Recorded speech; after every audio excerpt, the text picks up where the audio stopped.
All right. Brand new day.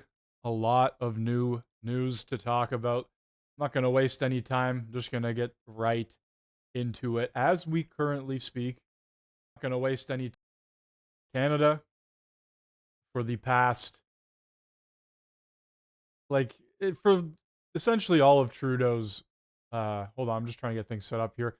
Essentially, throughout all of Trudeau's run as Prime Minister, he has been time and time again asked by world leaders to step up in the amount they are spending in NATO. The total amount right now we have spent is about 1.37% of the GDP, and we are currently en route to 1.76 by 2030.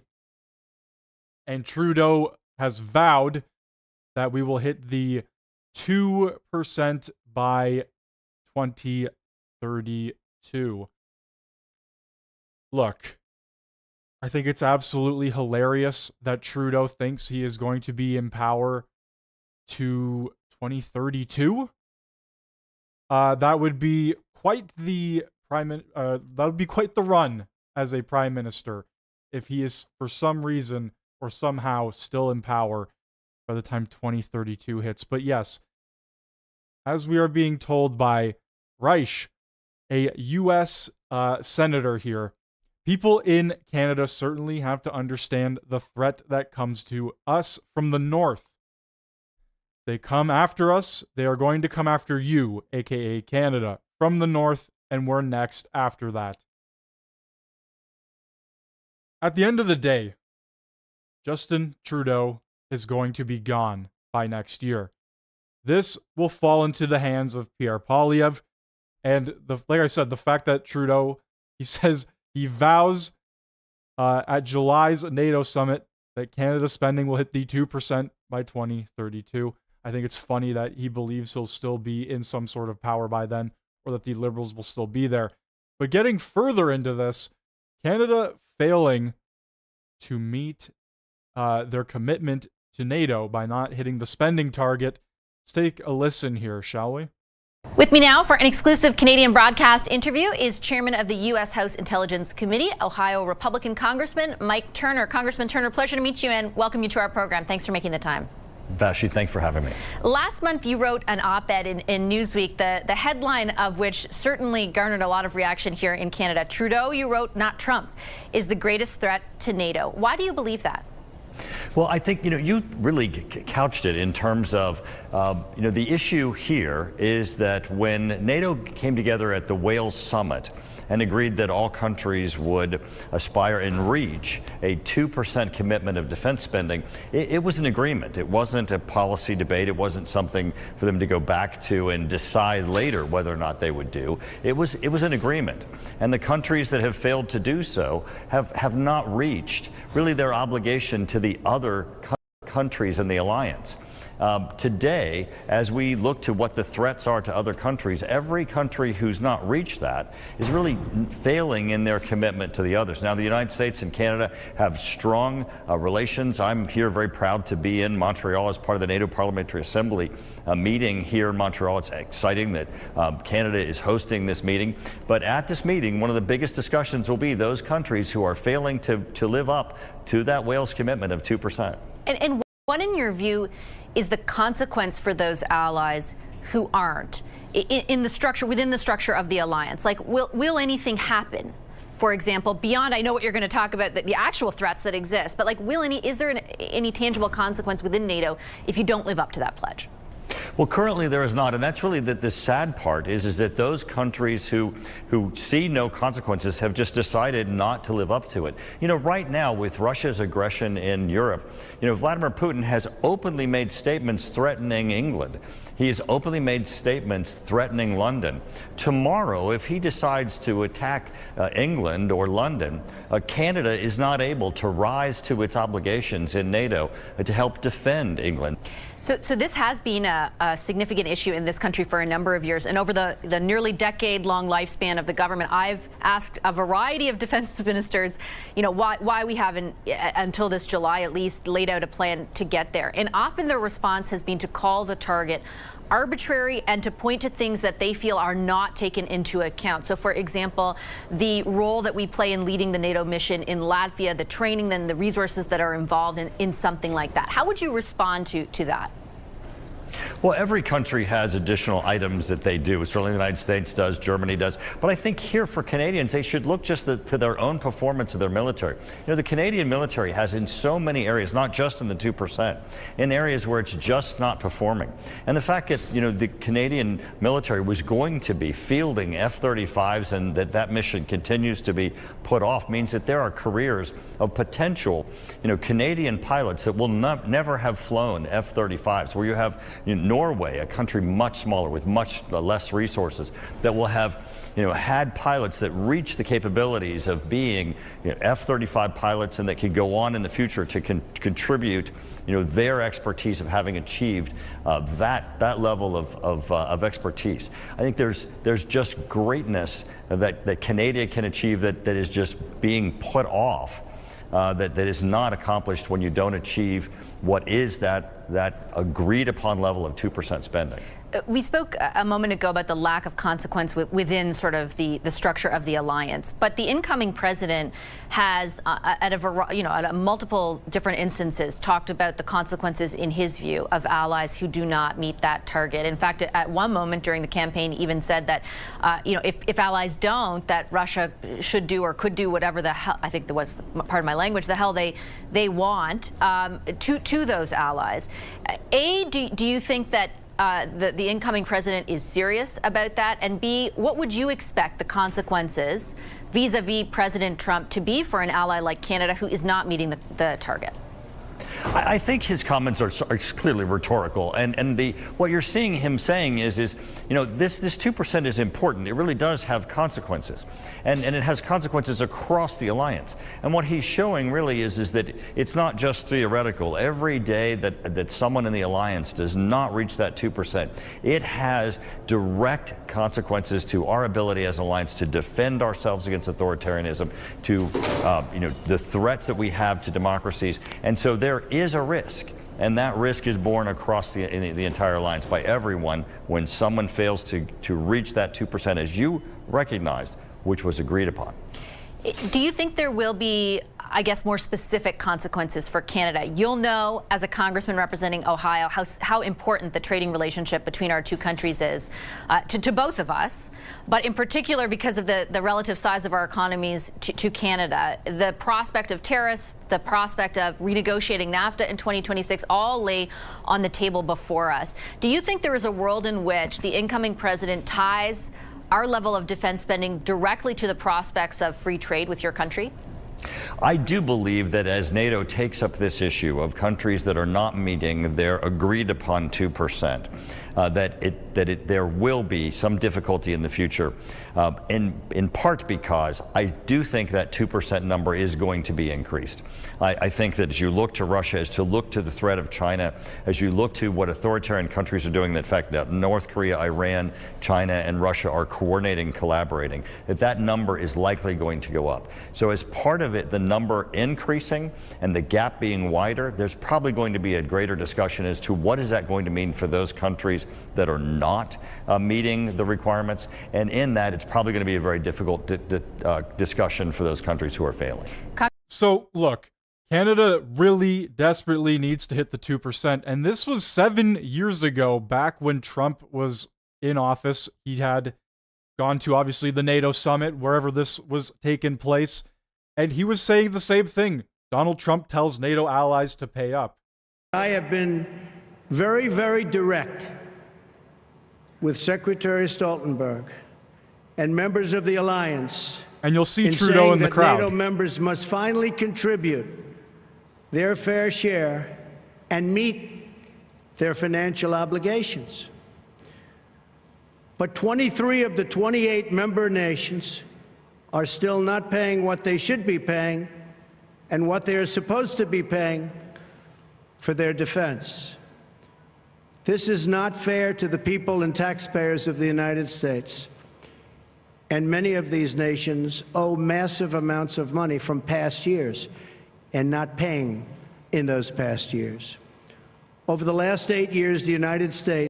Look, there he is right there. So this was 7 years ago. Trump was going hard on people back then in his first term. What do you think he's going to do in his second term? He's going to not just double down, he's going to quadruple down on Canada, forcing us to probably go beyond that 2% mark, because we have failed to reach it for a decade now. A decade straight, we have failed to meet this 2%. He was calling us out back then, and like I said, he's going to be doing it now. Congressman, you've also written that 2032, the date by which, or the year by which this government has articulated they would meet that target, is too far off. What would not be too far off in your view? Well, I mean, the Wales commitment has been for a very long time. You're already past due.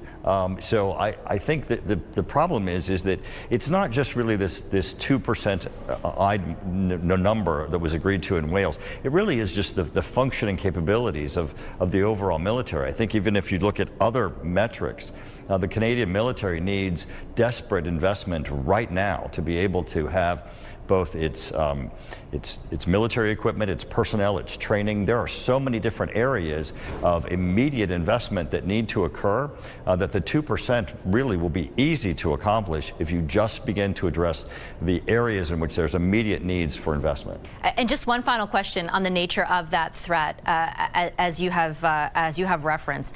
You were, in your capacity as chair of the committee that you do chair, one of the first people to sound an alarm over Russia's space-based nuclear threat. This week, the president of Russia, Vladimir Putin, lowered the threshold for the nuclear doctrine. And I wanted to know, based on your knowledge, your expertise, your experience, how you interpret that. Well, I think the threat that we're facing from Russia is real. The aggression that we're seeing in Ukraine is not isolated to Ukraine. What Vladimir Putin is doing is setting his sights on the broader aspect of what he has identified as rebuilding the Warsaw Pact, which is a number of countries that are currently in NATO and are strong and thriving democracies, including countries that have been incorporated into the EU. Only by our having strong alliances in the West, being committed to fighting authoritarianism and supporting democracies, are we going to be able to sustain this, as Russia is garnering the support of China, working both to tie North Korea and Iran and their weapons productions to his military aggression. This really is a very difficult time that we're facing over the next 2 to 5 years, and it's going to take every nation, including Canada, to come to the recognition that we are facing a unified front from our authoritarian adversaries, and it is going to take strong work from our allies to make certain that we retain a very unified front. Okay, anyway, you get the point with what he's saying. Look, they were losing patience back in the first term, and they have lost all patience in the second term. Trump allies lose patience with Canada's promises on NATO spending. It's only going to get worse from here if Trudeau does not pull through. As a matter of fact, Trudeau tells NATO allies Canada is on track to meet 2% spending. 2% spending in 2032. Trudeau still thinks he's going to be in office and in power in 2032. That's what his mindset is right now. Okay. We have a funny little video here. Shocking but not surprising. Some conservative MPs made a little backdoor video in a room after, I believe, a little meeting got heated here. Let's take a listen. Okay, hey everyone, Michelle Frary, Member of Parliament, Peterborough Kawartha, just outside committee. We've just sort of taken outside here, we're just in this tiny little area, and some breaking and shocking news of what just happened in committee. We had Justice Minister Arif Virani testify, and you know what, it's shocking, but it's not surprising what this guy does. It's everybody else's fault, it's the province's fault. I brought up the case in my local riding of Selena Taylor, who was murdered by a man who was out on repeat bail offenses. And he went on to say, oh, but it's the province's fault. So I have Jamil Javani here with me. Jamil, you had quite an exchange with the minister today in the House, and I did. He actually called you a jackass, which I don't know if the Hansard caught it, but you really called him out on what he's been doing. Yeah, he gets emotional when you tell the truth. And the truth is that this guy is delusional. He stood in the House of Commons today and said that they had delivered bail reform. And anybody watching this all across our wonderful country knows the Liberals have not delivered bail reform. In fact, bail continues to be one of the leading causes of crime and chaos in communities across Canada. These guys aren't here to tell the truth. They're here to live in an alternate reality, very different from the rest of Canada. And when you point out that they're living in a delusional place, they get frustrated and they just continue to just run their mouths and mislead people. And the good thing is that Canadians know they're not telling the truth. Exactly. And our colleague here, Mr. Brock, can explain exactly what the federal decision was years ago that have actually made it very difficult for other levels of government to properly enforce the law in our country. Okay, so Larry Brock, Teiko Van Popto, you guys have been lawyer, me.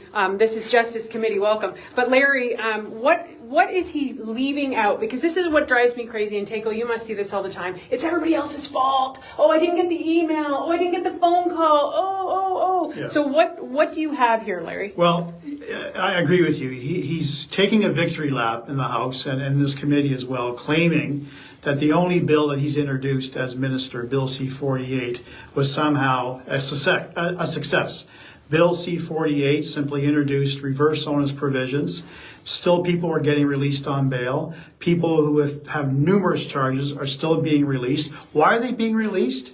They are being released because of Bill 75, which was introduced in 2018.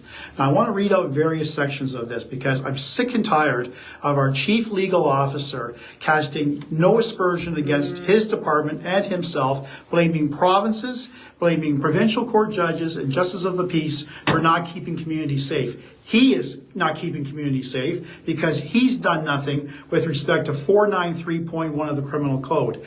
This is what's handicapping our judges and our justice of the peace in releasing those serial violent offenders. It says, in making a decision, a peace officer, a judge, or a justice shall, which is mandatory language, shall give primary consideration to the release of the accused at the earliest reasonable opportunity and on the least onerous conditions that are appropriate in the circumstances. What that means, folks, is it doesn't matter about the offender's background. It doesn't matter what the nature of the offense is. It doesn't matter what the criminal record is. They must consider early release for those offenders, regardless of circumstances, and on the least onerous conditions. That is solely within this federal minister's jurisdiction. He's doing nothing about it because he's weak. The whole government has been weak on bail, and a conservative government is immediately going to repeal Bill 75 to keep our community safe. Thank you. And there you have it. So basically, they got into this massive argument. The committee meeting exploded. And I find it kind of funny. All the conservative MPs were sent into this tiny room all together and took the time to record this video, I guess, behind the scenes. The last thing I want to cover, Pierre spoke with reporters on Donald Trump's tariff threat. Let's take a listen. Thank you very much for coming, everyone. Now in English. The United States is the greatest economic and military superpower in the history of the world, and they are our neighbor. The U.S. is responsible for $1.2 trillion of our trade. We trade almost twice as much with the Americans as we trade with the rest of the world combined. Trade with the U.S. is 40% of our economy. President Trump yesterday made an unjustified threat of a 25% tariff on our already weak and shrinking economy. Justin Trudeau and Chrystia Freeland were surprised, amazingly. Everyone else knew something like this could be coming because President Trump had been talking about it for years on the campaign trail. Yet 20 days ago, Chrystia Freeland said, "Don't worry, Canada will be fine. Apparently, neither she nor Justin Trudeau were following what the incoming president was saying. And now we must take account and we must be honest with our unprecedented weakness. After 9 years of Prime Minister Trudeau, our GDP is smaller than it was when he took off, per capita is smaller than it was when he took office. In fact, our per capita GDP has dropped more than any other G7 country since the year before COVID. We have the most indebted households. We've had the worst housing inflation. A quarter of our people are in poverty. 2 million people line up in food banks. Food prices have risen 37% faster in Canada than in the United States of America. Our economy is teetering on the brink of collapse. And now we face this renewed threat. We need a plan to put Canada first on the economy and on security. So, to start with, on the economy, I'm calling on Prime Minister Trudeau to put partisanship aside and, in the spirit of Team Canada, to accept that he cannot go ahead with quadrupling the carbon tax to 61 cents a litre. This was an irresponsible policy to begin with, but combining this kind of crippling energy tax increase with potential tariffs from Donald Trump would push our economy into a nightmare and a tailspin. So let's put partisanship aside and axe the tax. Second, the Prime Minister has to put aside partisanship and, in the spirit of Team Canada, cancel his energy cap, which would see Alberta and Saskatchewan produce 35% less energy at a time when we need those jobs. It is our biggest industry and our biggest export. The incoming American president says he wants to cut gas prices in half. Well, the only way to do it will be to import more clean Canadian energy, so the Prime Minister has to stop this assault on our biggest industry. Next, he has to cancel all tax increases on work, investment, and making stuff in Canada. Finally, he needs to renew and restart the commitment to end the softwood lumber tariffs and the Buy America policies, just like Stephen Harper was successful in doing, even though Justin Trudeau has not been able to do that under 3 presidents and 9 years. On security, about a week ago, Justin Trudeau admitted that he broke our immigration system, and that brings new challenges. His own published documents show there are 4.9 million people here temporarily that are supposed to leave by December 31st of next year, 13 months from now. 4.9 million people. We asked what the plan was to track their departures, and yesterday his immigration minister said, we're just going to take people at their word. He admits that there have been 2 ISIS terrorists allowed into our country. What is the plan to protect our security and reinstate sovereignty over who is in our country? Military. Justin Trudeau has demolished our military with poor decisions, botched procurements, and wasted money. One thing he could do today is announce that his planned billion-dollar cut to the military is cancelled, and then present a real plan to reallocate money away from lower priorities towards rebuilding our military and reinforcing our military security over North America. And finally, on drugs. I don't want to stop drug overdoses to please Donald Trump. I want to stop drug overdoses so that there's not one more mother with her face buried in a pillow sobbing that she just lost her kid after 47,000 other Canadians have died. That's more than we lost in the Second World War.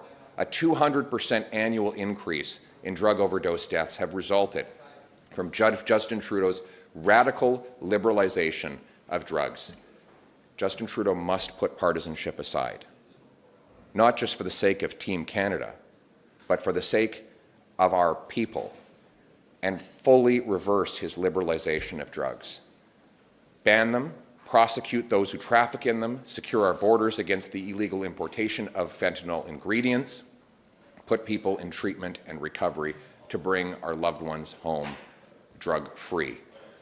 That is necessary now more than ever. Look, President Trump has the right to put his workers and his nation's security first.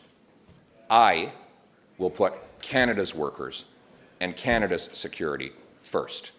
We need a Prime Minister with the strength and the smarts, the brains and the backbone to stand up for this country, to rebuild our security, our military, and our economy. That is what I will do. Let's bring it home. Should Canada have less reliance on American trade, in your view? That's a nice idea. It's a very nice idea. We live next door to the biggest economic and military superpower in the history of the world. We can fantasize about other trade partners, but I'm interested in reality. We've been fantasizing for the last 9 years, and look where it has got us. What we actually need to do is stand up for our economy by axing taxes, unleashing free enterprise, having a massive boom in our energy and resource production, and standing up for our country against unfair tariffs abroad. Aside from all the measures that you laid out, would you be willing to retaliate? If necessary. Si nécessaire. You're asking the Prime Minister to put aside his partisanship. Will you put aside yours and join the government in a Team Canada approach? I'm making nonpartisan suggestions today. But let me be clear. We don't need as a spectacle of a bunch of politicians sitting around tables, meeting, and holding photo ops. I know that would be a wonderful spectacle for all of you. You would all enjoy that kind of interpersonal theatrics. But what we really need is an action plan with tangibles. So bottom line, Trudeau's got to axe the carbon tax. He's got to lift the production cap on Canadian energy. He's got to rebuild our military and secure our borders. That is a real plan to protect our economy and our security and put Canada first, and that's more important than photo ops and meetings between politicians. What do you think about the idea of Canada striking a separate bilateral agreement with the U.S., separate from Mexico? Do you endorse that idea? Canada first. Let's put it this way. One, I only care about Canada. I want to put our country first. Two, America is responsible for over 60% of our trade. We trade more with the U.S. than we do with the rest of the world combined. I will do what is necessary to preserve and protect that relationship above all others. $250 checks. Has your party decided if you support them? And can you also respond to the demands from the Bloc and NDP to expand it even further? So, first of all, we will make our final decision and formalize it tomorrow at our caucus meeting, as always. But with our GDP collapsing, with $500 billion pouring out of our country, and with Canadians lined up at food banks, our priority is not to save you 10 cents on a bag of potato chips right before quadrupling the carbon tax on your heat, housing, gas, and groceries.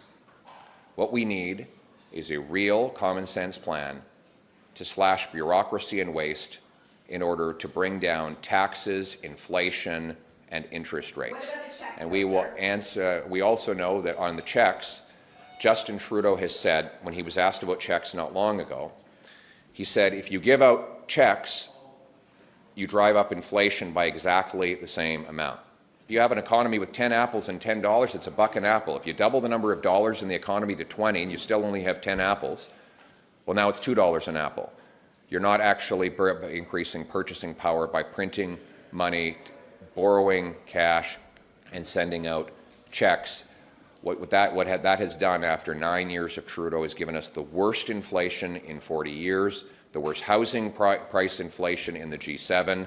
We have people living in poverty. They can't find homes.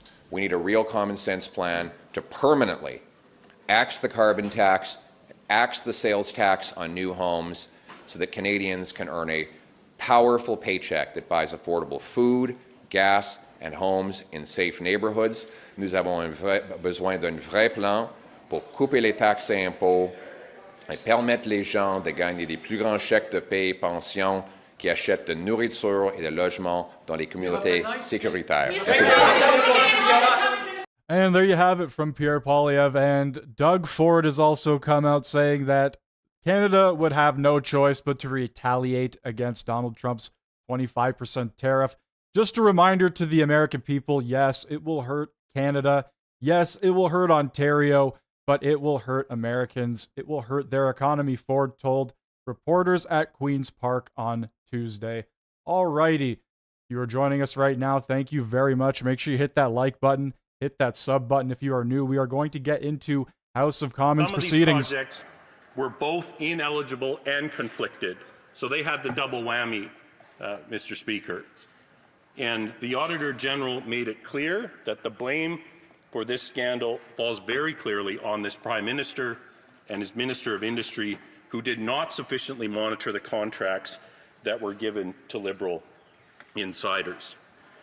So we've now been on this issue. The matter was brought up as soon as the House returned from the summer recess, because the government had failed during the summer recess to meet the requirements of the House, not the suggestions, not a good idea, not a guideline, not a time frame, but the exact time, the deadlines were ignored, outright ignored in some cases, refusal to acknowledge the supremacy of the House when it comes to requesting or demanding the production of papers. Sometimes they just said no. Other times in their infinite wisdom, they said, you can't see some of this information. We'll black it all out so that the relevant information is not included.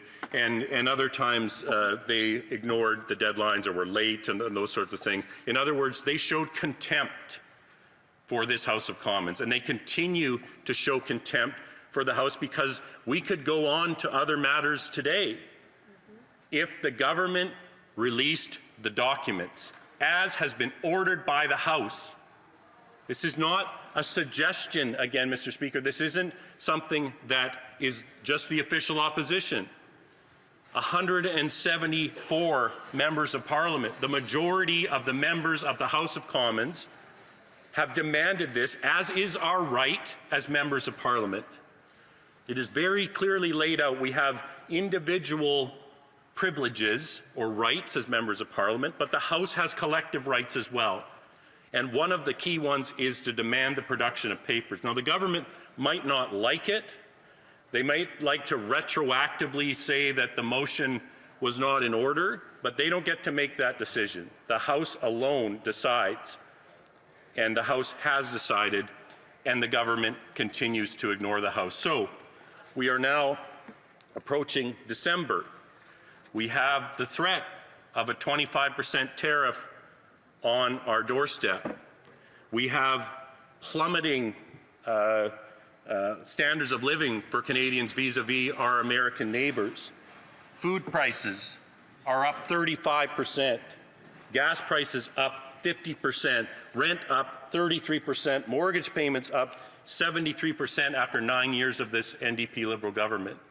There is a crisis out there, Mr. Speaker, but the government refuses to comply with the demands of the Speaker, refuses to comply with the demands of the House, and continues to hold up the House's business because they refuse to acknowledge and accept and comply with that House order.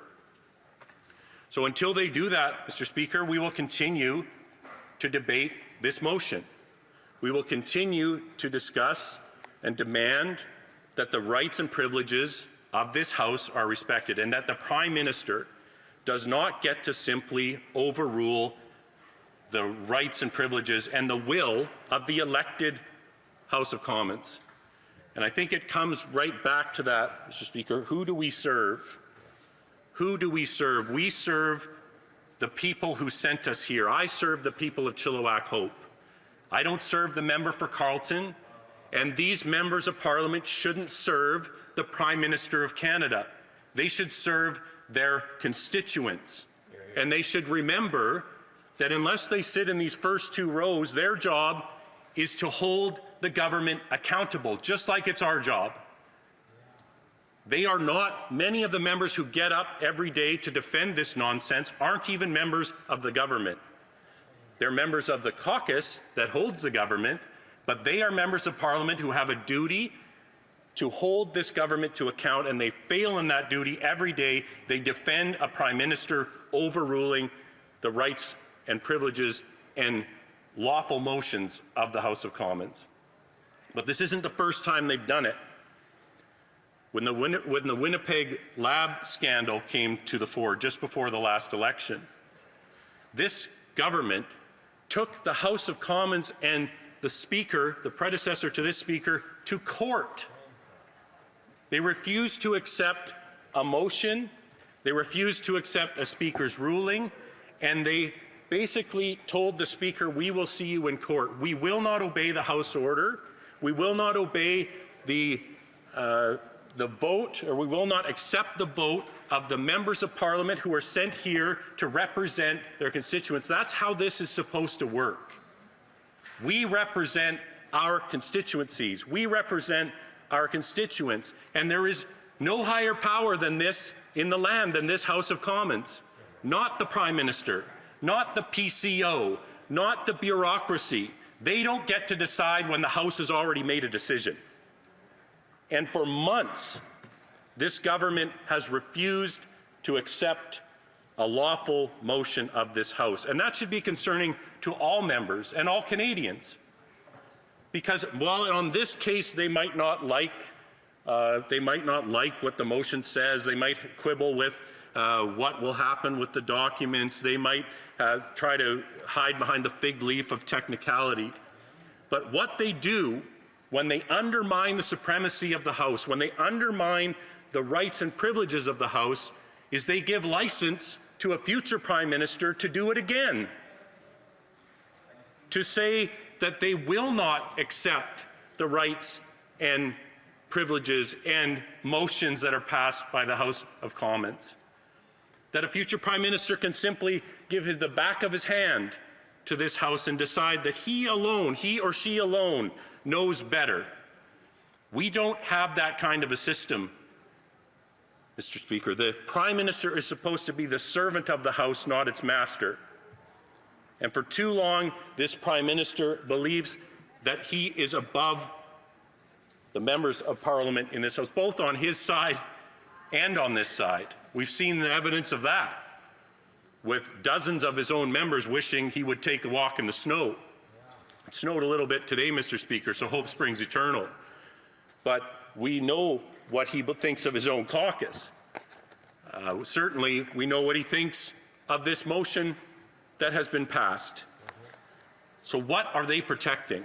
Why have they gone to the lengths where for 3 months they've held up the work of this House by refusing to obey the order of this House? It must be pretty bad, Mr. Speaker. Those documents must be worse than the $58 million going to 10 project for liberal insiders. Oh, it's really bad. They've redacted page upon page upon page of reports that were handed over. Under a lawful order, they are still failing to produce certain documents. We're sitting here over a month of this game being played for the SDTC documents to actually be handed over. It's actually wild how much the Liberals have been hiding. This government is. So they're hiding the documents after saying that they would be the most open and transparent government in history.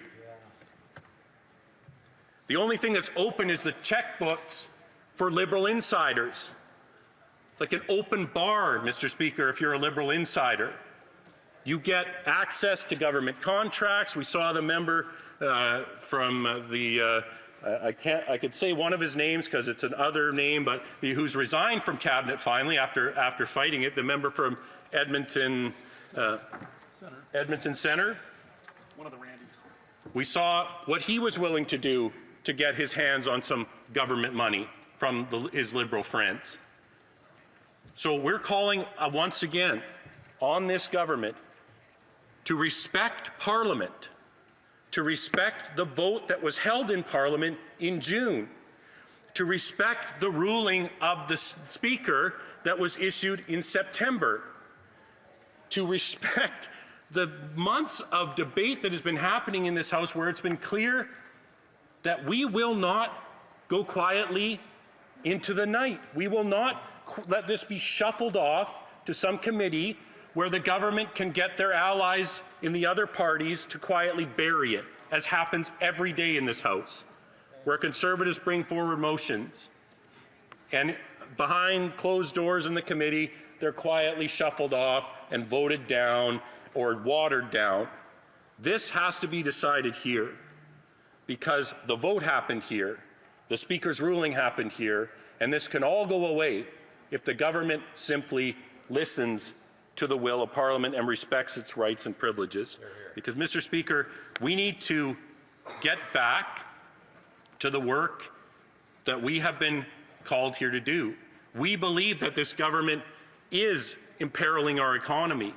We need to axe the tax. We need to build the homes. We need to fix the deficit, fix the budget, and we need to stop the crime. Those are our priorities, but our number one priority is ensuring that the House is respected, that the Speaker is respected, and that Parliament is respected, and that the government do the right thing, do the lawful thing, turn over those documents today so that we can get back to doing the people's business. Thank you, Mr. Speaker. Questions and comments? Question commentaire. The Honourable Parliamentary Secretary, Government House Leader. Yes, thank you, Mr. Speaker. Actually, the motion is to have the issue go before Proc. That's what the member's actually talking about. What he chose to talk about instead, or should be talking about, what he chose to talk about instead, Mr. Speaker, is a motion in which the House says that they want documents collected, unredacted, and sent directly to the RCMP. The Conservatives are upset because we are listening to what the RCMP are saying. We are listening to what the Auditor General of Canada is saying, and other legal experts, Mr. Speaker. The Conservatives have overreached here, Mr. Speaker. That's the bottom line. Let me quote another law expert referring to the multi-million-dollar game that the Conservatives are playing at a great expense in many ways. Here's the quote from Stephen Chaplin, legal counsel or former legal counsel. It is time for the House of Commons to admit it was wrong. Again, to admit it was wrong and to move on.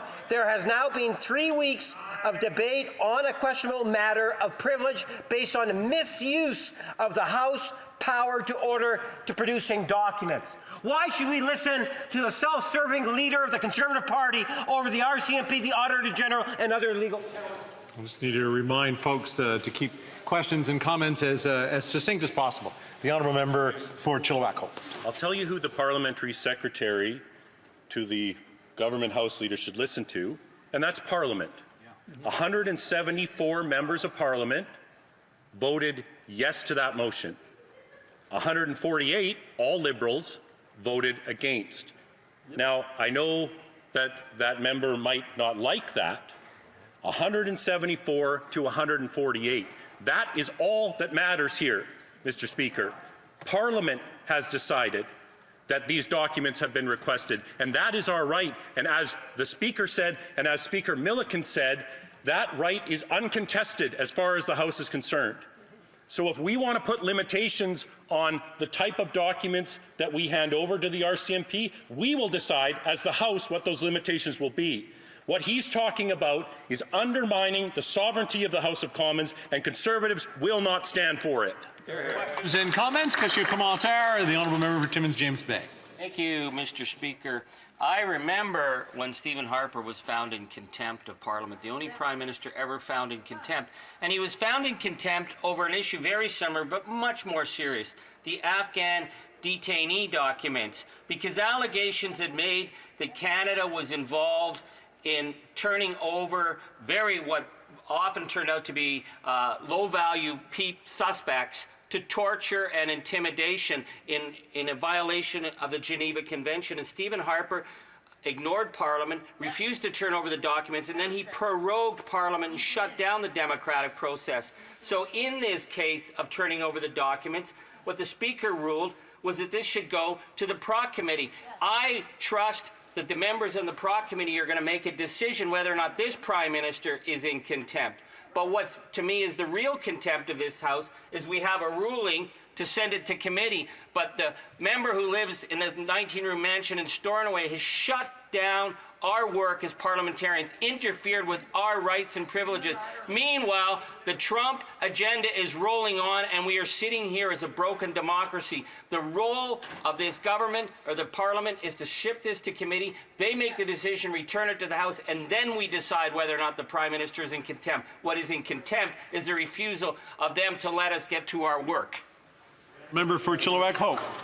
Mr. Speaker, I see that the old habits of supporting the Liberal government at all costs and at all times is part of this member's DNA. It's part of what he wants to do, and you know, he can talk about to his own House leader about how they use the time in the House. We have continued to talk about this matter. 174. This member himself voted in favor of this motion, and he should be concerned that the government has ignored the result of that motion. And I remember I wasn't elected at that time. There was a minority parliament, and I believe that Michael Ignatieff and Jack Layton and I forget who else was here pushed that motion forward and found the government in contempt. And what happened after that? The 2011 election happened, and we had a strong, stable, national Conservative majority government. So I would agree with that member. What we need is an election would really solve this. We'll be there, and we'll see him. He's actually running away into retirement, Mr. Speaker, but we'll see everyone else there on the hustings, and I like our chances. The Honourable Member for Terrebonne. Thank you, Mr. Speaker. If the Conservatives well, yes, we know that the CBC was mismanaged, and we know that and let's look to the National Research Council. But do the Conservatives pledge to maintain funding for institutions that are very important for sustainable development and green technologies? It was a Conservative government that created this fund. And certainly under the Conservative government, there was none of this insider trading and back-scratching and conflicts of interest, because we made it clear that this was an arm's-length entity. Navdeep Bains was warned that by politicizing the appointment of the chair, he risked ruining this entire fund, and that's exactly what happened. With $58 million in contracts going to 10 Liberal insiders for no work done that we can determine, $334 million for 186 conflict of interest. That is the Liberal record.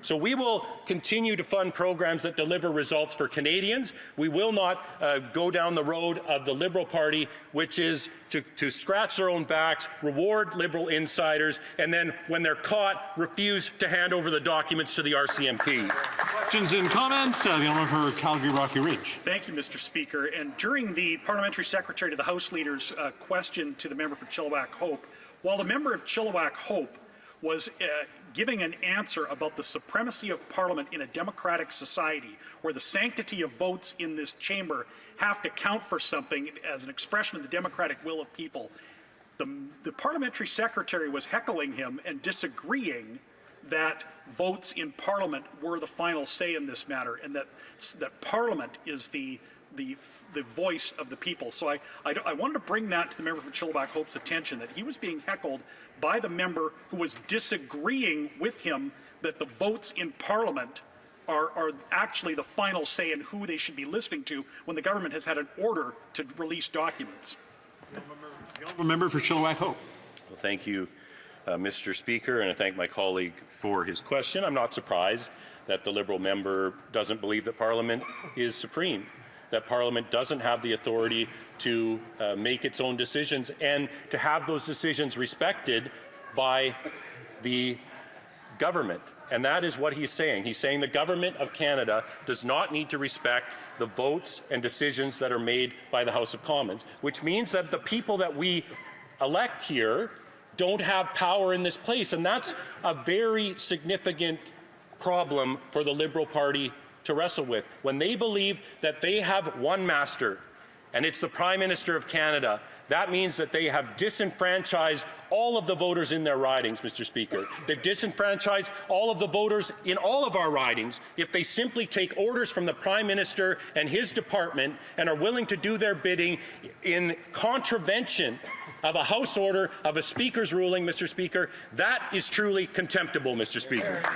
Questions and comments? The Honourable Parliamentary Secretary, Government House Leader. Yes, Mr. Speaker, what I'm saying, just so the member clearly understands, 10 years from now, if you have a majority Conservative government, and that majority Conservative government takes action that goes against the Charter of Rights or the Constitution, I will always oppose the abuse of power, and that's what we see day in and day out already, and he's only the leader of the Conservative Party, Mr. Speaker. We see the dictatorship type of mentality when he tells his Conservative caucus, you are being monitored and followed, and reports are going back in, and you get a gold star if you say what the Conservative parties want you to say.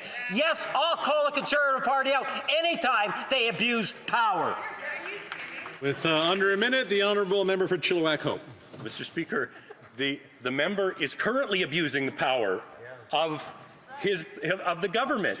They're currently abusing the power of the government by ignoring a lawful motion of the House of Commons. And those were interesting debate points that he could have made before the motion was tabled. If he believes the motion was out of order, they should have brought that to the attention of the Speaker. But they didn't do that, Mr. Speaker. They lost the vote. And only after they lost the vote did they ignore the results of the vote, did they ignore the demand to produce the papers. And after the Speaker ruled that that had happened, then they came up with this charter rights argument.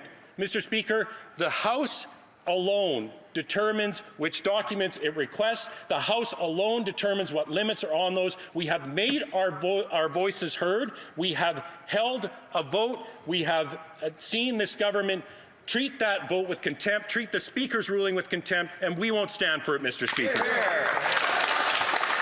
Reprise du débat, continuing debate. The Honourable Member for Niagara West. Thank you very much, Mr. Speaker. And it's an honour for me to rise again and to talk about the sub-amendment. And I always like to, I do always want to thank my constituents for sending me here. Every time I get up here, it is an honour and a privilege for all of us to be here. We can never take it for granted, and every day we walk into this house, I think we're reminded about how amazing this place is. So I just want to say, and I also want to wish them, I don't know if we'll be back up before Christmas. We've got a couple of weeks left. I want to wish everyone Merry Christmas and a Happy New Year and a season's greetings, safe travels, all those things, and I hope that people get a chance to spend some great time with family. So I want to talk a bit about, before I get started, because I haven't really had a chance, and just want to mention it briefly about how horrified I was to see what happened in Montreal this past weekend. And I know our Deputy Leader spoke on it yesterday as she was talking about this motion. I think she did a very good job talking about it. I'm completely amazed at what I'm seeing happening here in Canada. As a matter of fact, I have people reach out to me every day and say they don't actually believe that this is the country that they remember Canada being.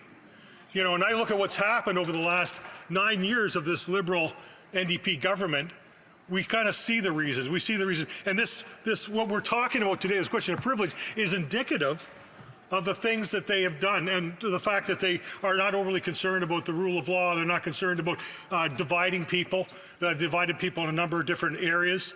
And so, you know, I look at what happened this weekend, and I don't think anyone, if we'd asked anyone here in the House or any guests in the gallery here, if they would have ever thought that they would see this as part of their Canada.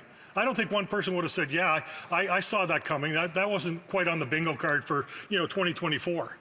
And it just shows the kind of lack of respect that this government has and how they don't treat these kinds of things seriously.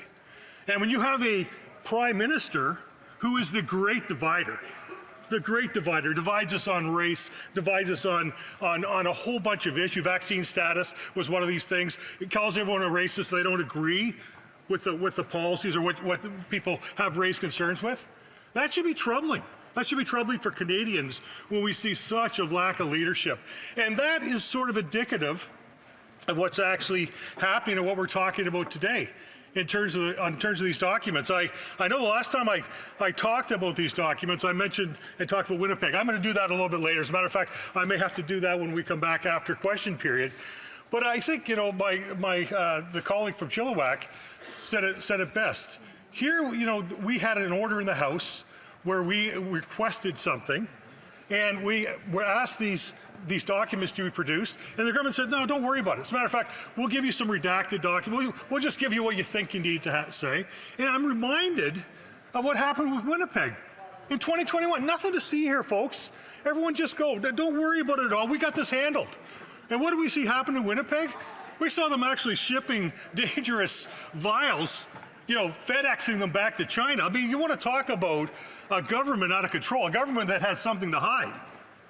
It's this government over here on the other side in the last 9 years in terms of what they've done. So if we review a little bit of what's actually happened, and I know that and my colleagues have talked about it before, we talking about $400 million. We talk about how that is handled. We've seen members in this House that have had accusations against them. We have the 2 Randy story. We're not really sure where that's at. We have other ministers that have been possibly involved. So you think about this. Think about this for 1 second. You up in the gallery, your taxpayer dollars sent to the government and then refunneled, repurposed back to the Liberal Party of Canada. How does it make you feel? I know it doesn't make me feel very good, and I know that as what our job to do here is to represent our constituents. And when I think about that, I think, okay, well, it's, $400 million now is a sponsorship scandal. As a matter of fact, we've had so many scandals over the last 9 years. I don't think I would have time over my 10, 20 minutes to go through all these things. And when we end up talking about one drops off and we forget about the things that happened before. So it's our job to remind voters of how incompetent this Prime Minister is. And quite frankly, the way he's handled the affairs, handled our economic affairs. We're not even going to talk about our GDP per capita and the fact that we are going to be at the bottom of the OECD over the next 20, 30 years. That we've got, we don't have much, we have a worse GDP than Mississippi. All these things are incredibly troubling when you think of all the great resources, the great abilities, the great people, the great talent that we have in this country. We have one of the most educated citizens in the world. And yet we are wasting, we've lost, and we've made so many mistakes over the last 9 years that have been troubling. But this is indicative. So as we look at what's going on with this green slush fund, we find out here that number of policies weren't followed, and these are set in place so that people don't take advantage of the system.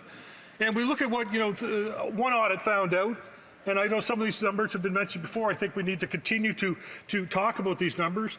10 ineligible projects for almost $60 million. We had 96 cases where conflicts of interest of policies were not followed, with the 75 million. The list goes on and on. You think about that. I think it was just under 200 conflicts of interest, where once again, people with the inside track were able to take money from taxpayers and funnel and make it into their best interest. And so, when they say, don't worry about it, if there's nothing to see here, there's no challenges, it is our job as parliamentarians to ask those questions to get to the bottom of it. And it's our job when we ask to request documents, not to have them sent, redacted, where most of them, you can't see what's going on. And the reason I say that is because we look at what has gone on before. We talk about the Winnipeg lab, and I want to talk about it for a few minutes that I have left. If we think about this, we actually had researchers inside of Canada that were actually working for the Chinese Communist Party. Think about that for 1 second. We had people that were trusted working in a level 4 laboratory, and when we wanted documents, coincidentally, just before the election, and we requested these documents, and basically they said, you know what?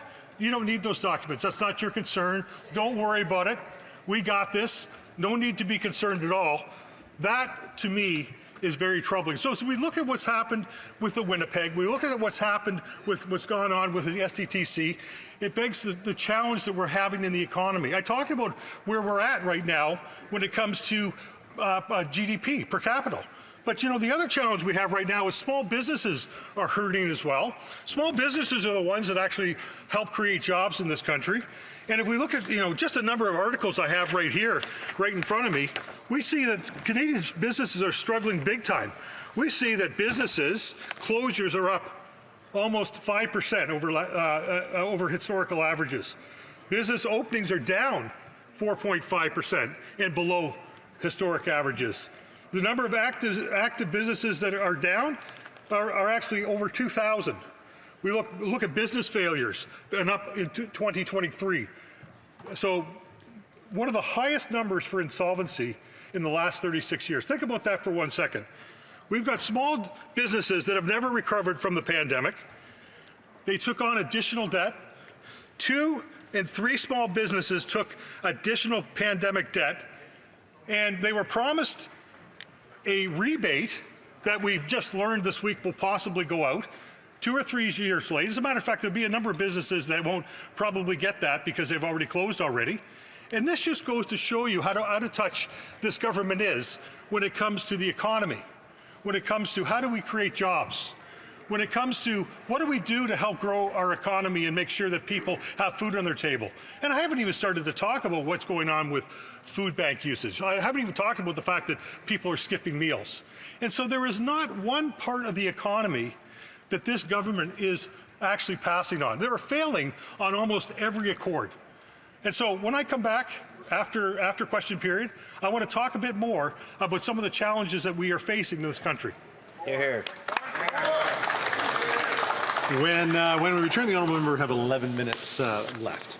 Statements by members. Déclaration de député. L'honorable député de... The honourable member for Halifax West. Creating opportunities for young people is the reason I got into politics more than a decade ago. C'est pourquoi This is why I appreciate the impact of the Canada Summer Jobs Program in my riding. Jobs provides wage subsidies to nonprofits, faith groups, small businesses, universities, municipalities pour leur permettre.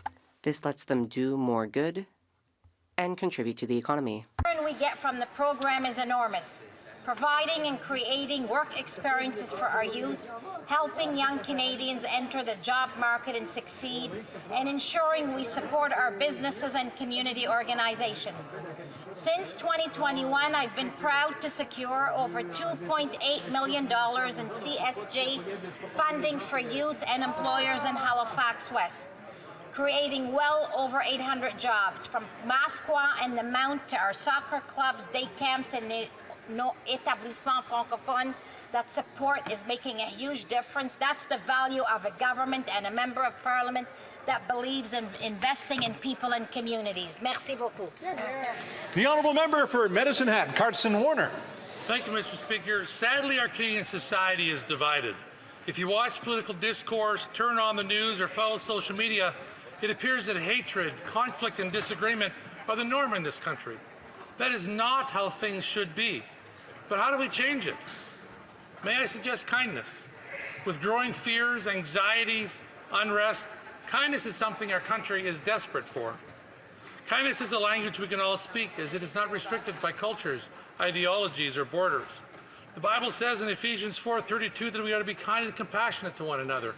So instead of walls, kindness builds bridges. But kindness isn't always easy, as it takes courage to be kind in the face of hostility or indifference. And one does not have to compromise our values or agree with everything and everyone in order to be kind. Just treat others with dignity and respect, even when, or especially when, we disagree. It is always the right time to do the right thing, Mr. Speaker. So let's seek to understand, listen without judgment, offer to help others, smile, and today and every day, let's choose kindness. All right, if you're new to the stream, make sure you hit that like button, hit that sub button. We will be getting into question period within the next 5 to 10 minutes. As you can see, Greg Fungus has entered the building. Excellency Andrea Ferrari, whose distinguished tenure as Ambassador of Italy to Canada is soon coming to a close. I want to extend my heartfelt gratitude to Ambassador Ferrari for his invaluable contributions over the past several years. His unwavering support for the Italian-Canadian community, of which I am a proud member, is rooted in deep appreciation of the rich cultural traditions we share, and has been a cornerstone in fostering stronger bonds between our two nations. His commitment to the success of the Italian-Canadian business community has also played a crucial role in strengthening the economic ties between Canada and Italy. Ambassador Ferrari has also worked tirelessly in order to assure that both countries capitalize on their shared strengths, and has promoted our continued collaboration in upholding the global rule of law. On behalf of all Canadians, I offer my warmest thanks and best wishes to His Excellency in his future endeavors. Andrea, tanti auguri di successo e grazie mille.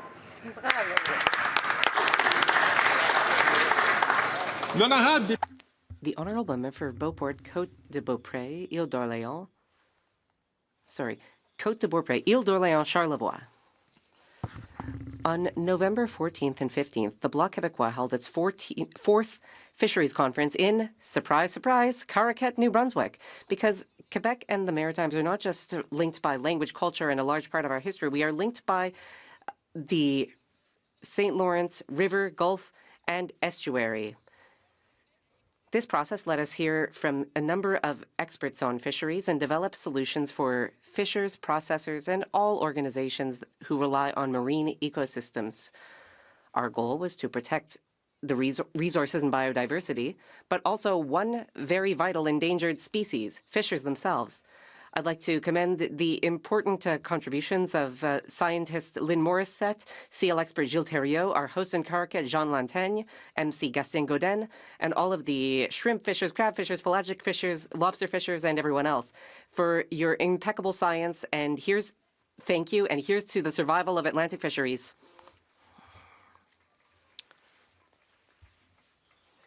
The Honourable Member for Orleans. Mr. Speaker, first I would like to commend the excellent work of the Royal Canadian Legion Branch 632 in Orleans, which works in support of our veterans. I'd like to take this opportunity to thank campaign organizer Serge Lavoie and Jim Grant, as well as all of the volunteers who showed up throughout the Poppy campaign, which brought in over $150,000. Thank you to the people of Orleans for your ongoing generosity. I would also like to recognize Mr. Jean-Pierre Sab, a teacher at Garneau Catholic Secondary School, who received the Brian Kilray Prize at the 2024 Order of Ottawa Award ceremony in which I took part. This award recognizes excellence among amateur coaches who best embody the qualities of leadership and dedication. Congratulations to Mr. Sab for this award. You are an inspiration for my community and all the young people of Orleans. Thank you. The Honourable Member from Flamborough-Glanbrook. Thank you, Mr. Speaker. In all the years I've lived in the Hamilton area, we've never seen a crime crisis like this, and I've never seen this level of concern for safety among residents in our community. In fact, the president of the Hamilton Police Association recently raised alarm bells about repeat offenders. In the Hamilton area, 89% of crime committed by firearm are guns smuggled into Canada from the United States. On top of that, vehicle thefts are up, break-ins are up, shootings are up, and unshockingly, just 30 individuals in Hamilton are responsible for 196 charges. And that's not just a statistic, that's a stinging indictment of this Liberal government's failed justice system. Their soft-on-crime approach is failing people in my community. Dangerous criminals are being released on bail only to reoffend. Canadians deserve to be able to sleep at night without worry. Common sense Conservatives will fix this. We will stop the crime, we enforce jail, not bail, we will restore safety to Canadian neighbourhoods. The Honourable Member for Humber River Black Creek. Thank you, Mr. Speaker. I need to draw your attention to the critical situation in Iran, particularly regarding its domestic repression. Maryam Akbari is a woman who is languishing in jail despite finishing her 15-year prison term for seeking justice for her siblings. It is truly an alarming atrocity. Recently, Barisha Moradi, a Kurdish woman, was sentenced to death in another sham trial in Tehran's Revolutionary Court. Women prisoners in Evin prison chanted protest slogans such as "Death to the dictator" and "Our lives may go, our heads may fall, but freedom will never be lost," demonstrating their resilience in the face of oppression. The number of executions in Iran since President Pezeshkian came to power in August has exceeded over 500, setting a record even by this regime's norms. I stand, and I believe we stand, in solidarity with female political prisoners, urging the international community to demand an independent investigation and advocate for the release of these female prisoners. Thank you, Mr. Speaker. The honourable member for Etobicoke Lakeshore. Mr. Speaker, on November 30th, 1874, one of the world's greatest statesmen was born, Sir Winston Leonard Spencer Churchill. He was an accomplished officer in the British Army, but caught the political bug, rising to become democracy's greatest defender in the 20th century. His leadership during World War II saved Britain and the world from Nazi tyranny and preserved the very foundations of the freedoms we enjoy today. Prime Minister twice, he was a prolific writer, and in 1953 was awarded the Nobel Prize in Literature for his historical writings and speeches. While he faced many health issues, both physical and mental health challenges, he did so with grace and dignity. Many books have been written about him, including James B. Conroy's recent 2023, The Devils Will Get You No Rest, FDR, Churchill, and the Plan That Won the War. Churchill's quote, the pessimist sees the difficulty in every opportunity, an optimist sees the opportunity in every difficulty, has inspired me time and again, and so I say thank you, Sir Winston, and happy birthday.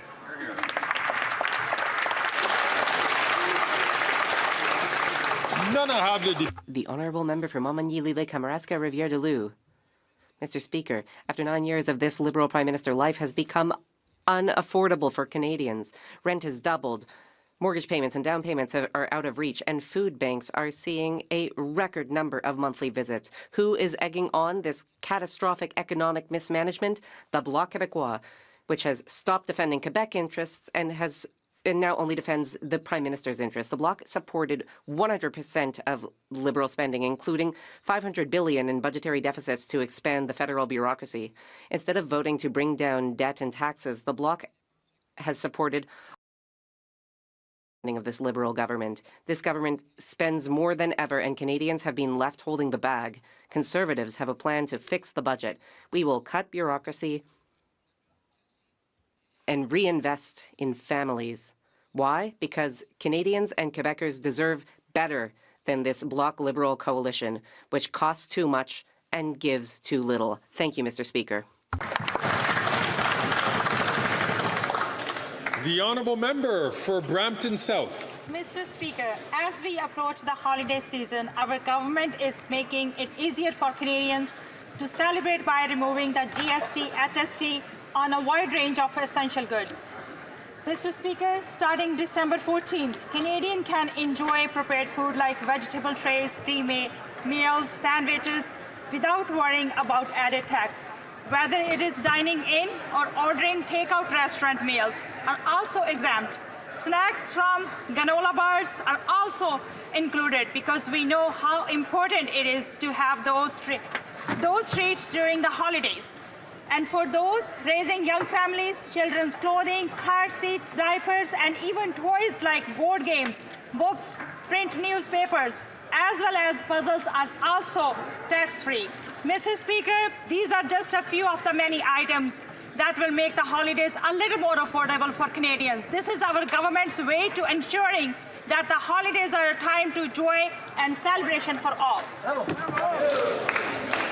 The honourable member for Barrie, Springwater, Oro-Medonte. Bravo. Mr. Speaker, after 9 years, this Liberal government is not worth the crime or the chaos.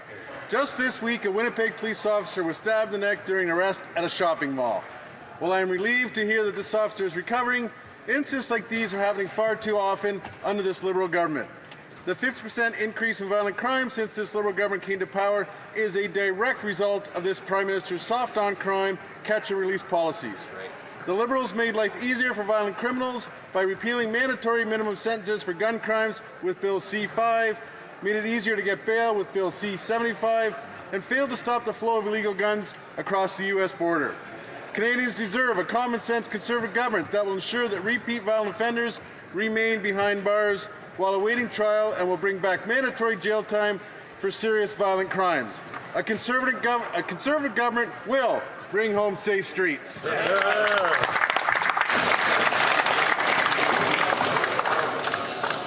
Order, please. The honourable member from North Okanagan-Shuswap. After 9 years of NDP Liberal policy failures, there is only one person keeping this Prime Minister in power, and that is the leader of the NDP. Remember the NDP leader's big stunt when he told Canadians he'd ripped up the coalition deal with the Liberals? It was a scam on voters of Elmwood, Transcota, right before a by-election. Since that by-election, he's forgotten all those nasty words about the Liberals. He continues to support the carbon tax, sending Canadians to food banks in record numbers. A tax that even NDP BC Premier David Eby said he would scrap. The NDP Liberal soft on crime policies have led to a 50% increase in violent crime, and their hard drug legalization that fuels crime, chaos, death and destruction in our communities is a failed social experiment. Every day this Prime Minister remains in power is because of the leader of the NDP. It's time for Canadians to have their say in a carbon tax election now.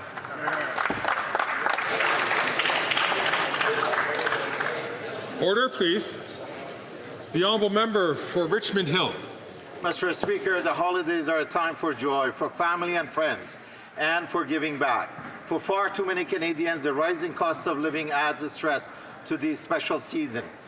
We know that the government can't set prices at the checkout, but we can help put more money back in the Canadians' pocket. That's why, starting December 14, we are lifting the GST/HST on many essential goods over the holiday season. What does that mean, you ask, Mr. Speaker? That means no taxes on groceries, no taxes on restaurant meals, no taxes on children clothing and toys. Even the family Christmas tree will have GST/HST taken off this holiday season. I can tell you that much. Grandpa will be buying a lot of presents for Ariana. By making many essential goods GST and HST free, we will be delivering meaningful saving for Canadians with real relief at the cash register. Thank you, Mr. Speaker.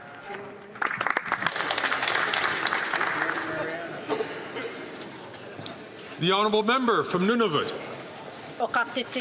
Inuit are strong. Inuit are still here. Inuit will thrive.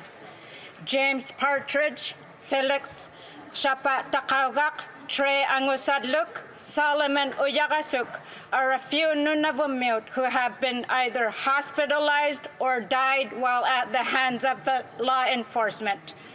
I thank their families for sharing some of their stories with me. I grieve with those who lost their loved ones. I share their demands for justice for their loved ones. We must keep their names alive until there is justice for them. Despite the efforts of colonial and genocidal policies, Inuit are strong, Inuit are still here, Inuit will thrive. Inuit sangiyumarit, Inuit tavavusuri, Inuit inusikatiangnyarivot. Alrighty then.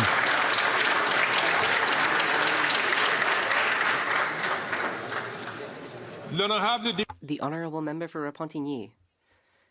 Pierre has just entered the building. 62nd out of 67 countries in terms of environmental performance. 62nd place. That is shameful.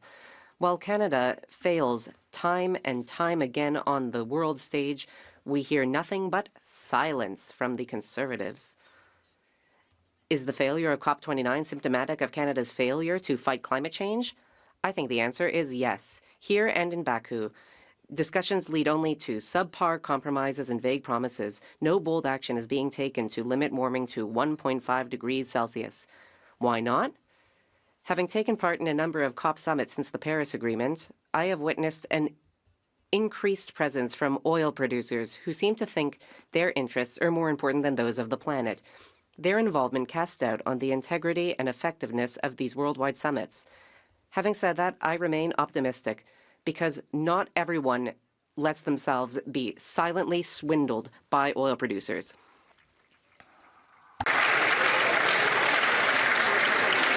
The honourable member for Calgary, Rocky Ridge. Mr. Speaker, yesterday the Deputy Prime Minister said she wanted to, quote, help Canadians get past the vibe session, unquote. Well, Mr. Speaker, I'm not exactly sure what that means, but I do know that this Deputy Prime Minister has unleashed 9 years of economic vandalism on Canadians. Canadians are poorer now than they were 9 years ago. She might think that that's just bad vibes, but it's a fact from Statistics Canada. $500 billion have left Canada for the United States and taken I just checked Justin Trudeau's itinerary, and he is going to be here today for question period. He usually isn't. or can't afford rent or mortgage, that it's their fault for having bad vibes.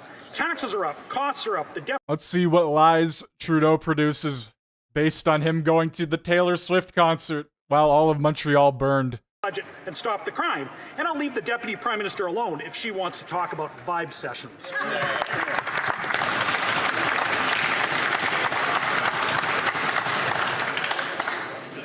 The honourable member for Mississauga Lakeshore. Mr. Speaker, Conservatives pretend that they want to lower taxes, but when push comes to shove, they vote against it. Starting December 14th, many items will be tax-free, and Canadians will be able to keep more of their money in their pockets. But not if the Grinch in the Conservative bench has his way. Right. With Christmas around the corner, many people are looking forward to the spirit of giving, and we're hoping more families will have the opportunity to celebrate. So, to all members, don't be humbugs. Let's pass this tax cut. And folks, let's help everyone enjoy a very Merry Christmas. Bravo.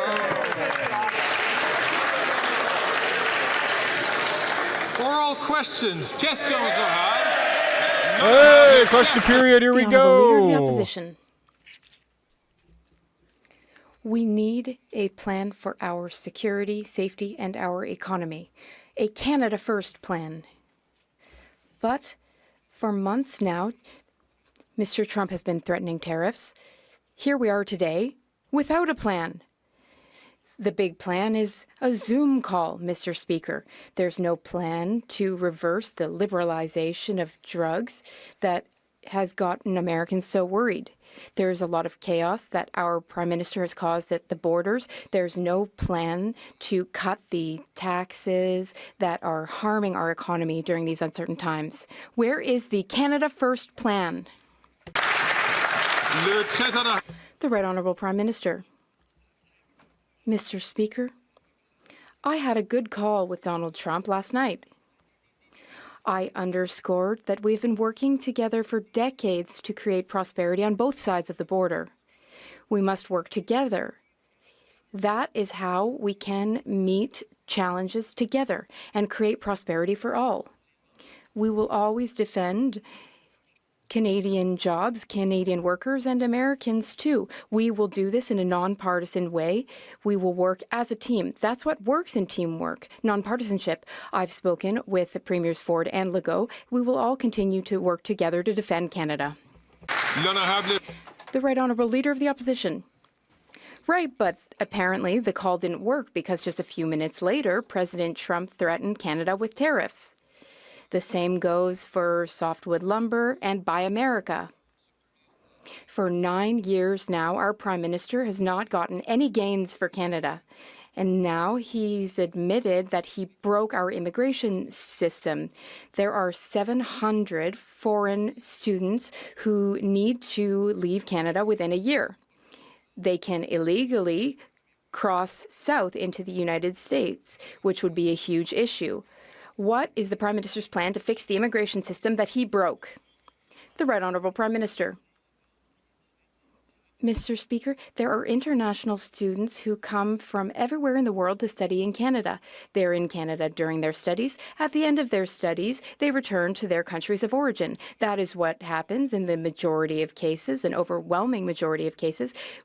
And we do have a system for when people do not return to their countries.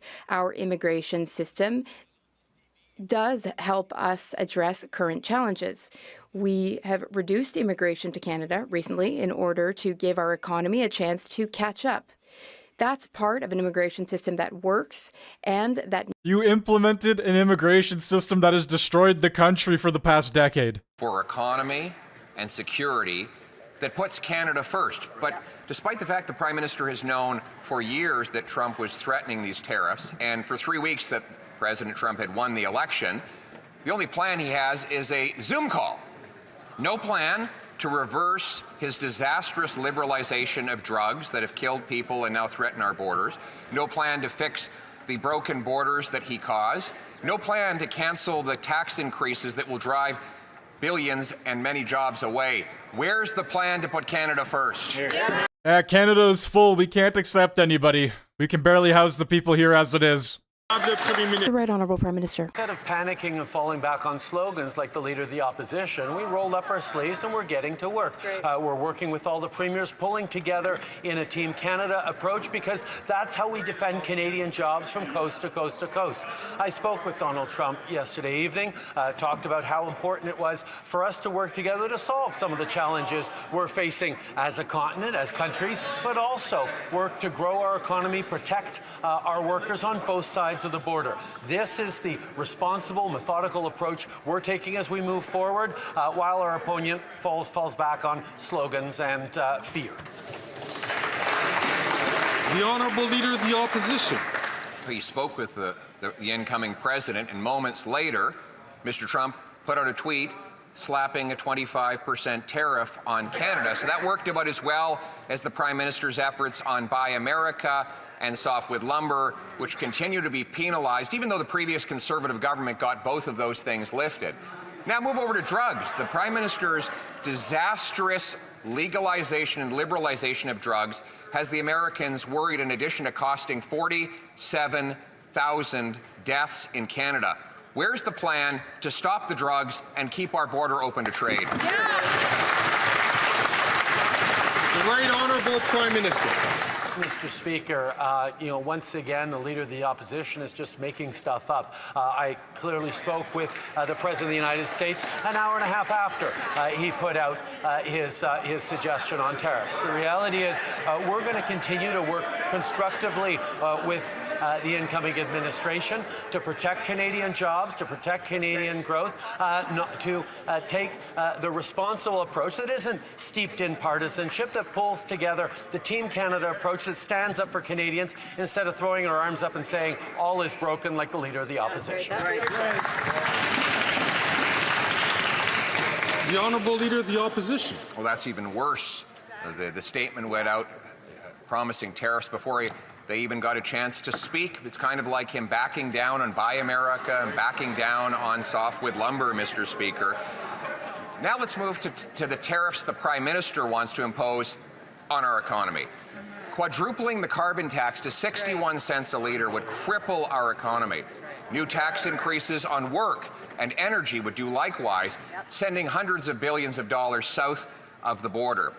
Now that Canadians are facing this economic crisis, will he at least cancel his plan to hike taxes so we can save jobs? The Right Honourable Prime Minister. Speaker, we see once again the Leader of the Opposition flailing and inventing stuff to try and fit his preferred attacks into his priorities. The reality is we're going to continue to work constructively with the incoming administration to do what Canada and the U.S. have always done: create prosperity together, protect jobs on both sides of the border as we grow the economy.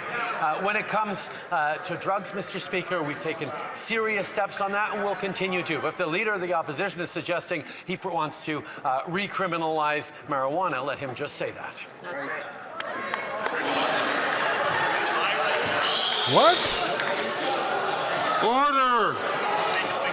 Recriminalize marijuana? What? It's talking about the hardcore drugs that are on the street. Honestly, he criminalizes marijuana again, whatever. Oh, fuck. Order. It's honestly the least of our problems right now, to be honest with you. The Honourable Member for Belleuil-Chambly. Mr. Speaker, over the past few days and hours, we have received signals that we are about to go through some significant insecurity, and we will experience that in Parliament too. There's protectionism, there is rather strong diatribe, strong choice of words. Now is the time to unite people, to make people feel safe, especially economically. We should support the most fragile and the most vulnerable in our society. The Prime Minister, is he willing to reconsider his rebate plan so that seniors can feel that they are economically and financially secure? The Right Honourable Prime Minister. Mr. Speaker, Canadians are struggling to make ends meet. We're aware of that. That's why we're offering a tax break to everyone for the next few months on groceries, on clothing for children, on all sorts of items that Canadians buy regularly. We're also looking into ways to acknowledge that workers in this country have carried a heavy burden the past few years. They have protected our economy. We want to protect the economy. We want to protect them and their loved ones. We want to acknowledge the hard work of hardworking Canadians. The Honourable Member for Belleuil-Chambly.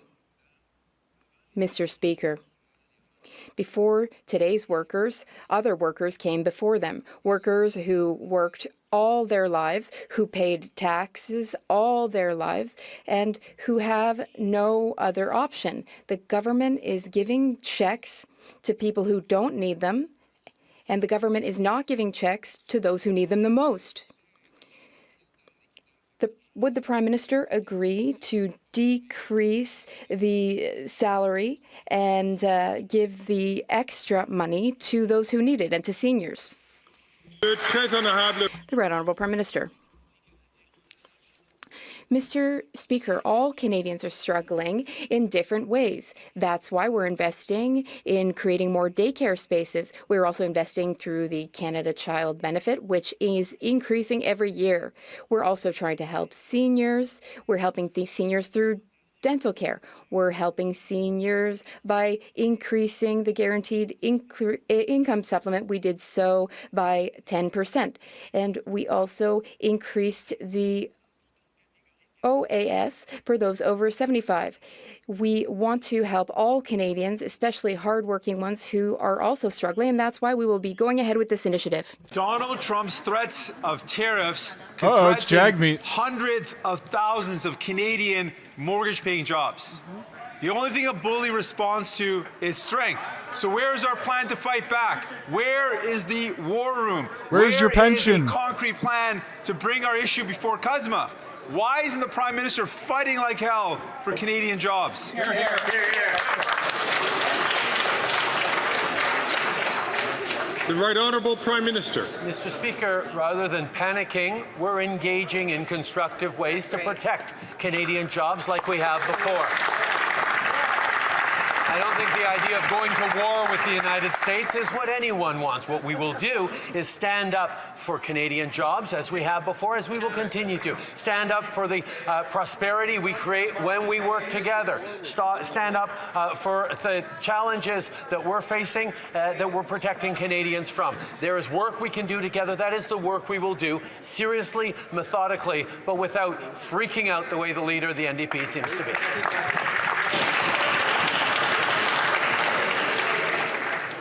L'honorable député de Burnaby. The Honourable Member for Burnaby South. If the government ignores this problem, they need to take it seriously. They can't afford another letdown. Les attaques de Trump n'étaient pas une surprise. Trump's attacks did not come as a surprise. We saw the writing on the wall. But the Prime Minister prefers to turn a blind eye, and he's been saying that everything is going fine. Meanwhile, thousands of Canadian jobs are at risk. Why hasn't he done anything about Donald Trump's threats? The Right Honourable Prime Minister. Mr. Speaker, we take our economy and defending it seriously. That means we can't take action out of panic. We need to defend the principles that will help us thrive. In North America, we all succeed when we work together. We will work with the American administration to address the challenges that both of our countries are faced with. We will work together to create prosperity for our workers and to defend our workers. That's what we've always done. That's what we will continue to do. Mr. Speaker, this is not time to panic. This is time to work hard, and that's exactly what we're doing. I like how Jagmeet thinks he's so confident. I would love to see him debate Trump in international deals. The first time he went head-to-head with Trump, the Prime Minister was forced into accepting humiliating concessions on agriculture, steel tariffs, and on Buy American. And that was when Canada had a stronger position thanks to a decade of low-tax, pro-job, conservative policies. After 9 years of economic vandalism, though, he's put Canada in an extremely vulnerable position. Per capita GDP is now lower than 9 years ago. Canada has the most indebted household amongst our trading partners. We have the worst housing inflation, and food food prices have risen 37% here, faster here than in the U.S. Now that he's negotiating a position of weakness, why should Canadians expect any... No, I don't want Jagmeet as Prime Minister. I just want to see him debate Trump or have some sort of debate with Trump on international deals. Mr. Speaker, I want to be clear. We will always be there to protect Canadian workers and Canadian businesses. We have been there for Canadians before when we renegotiated NAFTA. I remind the member opposite that it was the Conservatives who wanted us to capitulate during that time. But we stood strong, and that's a testament to the facts. Canada-U.S. trade is at an all-time high last year of $1.3 trillion. Canada places the highest priority on trade and the integrity of our shared border. Mr. Speaker, we look forward to working with the incoming administration. The honourable member for Regina Capel. It was that Prime Minister that was forced to accept humiliating concession after concession. And now he's kneecapped Canada's economy. He's slapped a massive carbon tax here while the U.S. doesn't have one at all. Yep. He's raising taxes on investing in Canada while the U.S. is fighting to attract investment there. Exactly. He's imposed a production cap on Canadian energy, meaning Canada will produce less of what the U.S. needs to buy. Yep. There are less than 60 days left to act. It's time for the Prime Minister to put aside his partisanship, his ideology, and his ego. Will he strengthen Canada's position by cancelling his carbon tax and all tax hikes on jobs and investments? The Honourable Minister for Innovation. Mr. Speaker, will take no lessons from the Conservative. Their strategy, Mr. Speaker, last time was to capitulate. On this side of the House, as the Prime Minister said, Mr. Speaker, is to take that seriously and methodically. Mr. Speaker, we have been engaging with our U.S. partner on three key things. The first one is security. Security of the border, security of the North and the Arctic, resilient supply chain when it comes to semiconductors, when it comes to critical minerals, when it comes to energy, and put forward a growth plan for North America, Mr. Speaker. On this side of the House, we'll fight for Canadians, we'll fight for industry, we'll fight for our country, Mr. Speaker.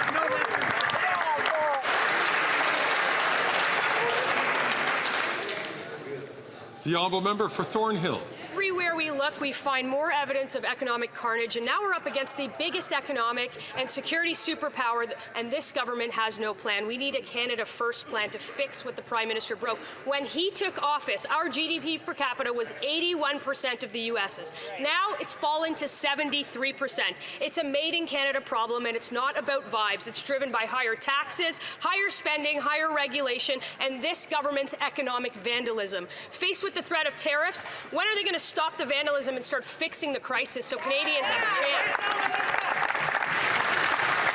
The Honourable Parliamentary Secretary to the Deputy Prime Minister, Minister of Finance.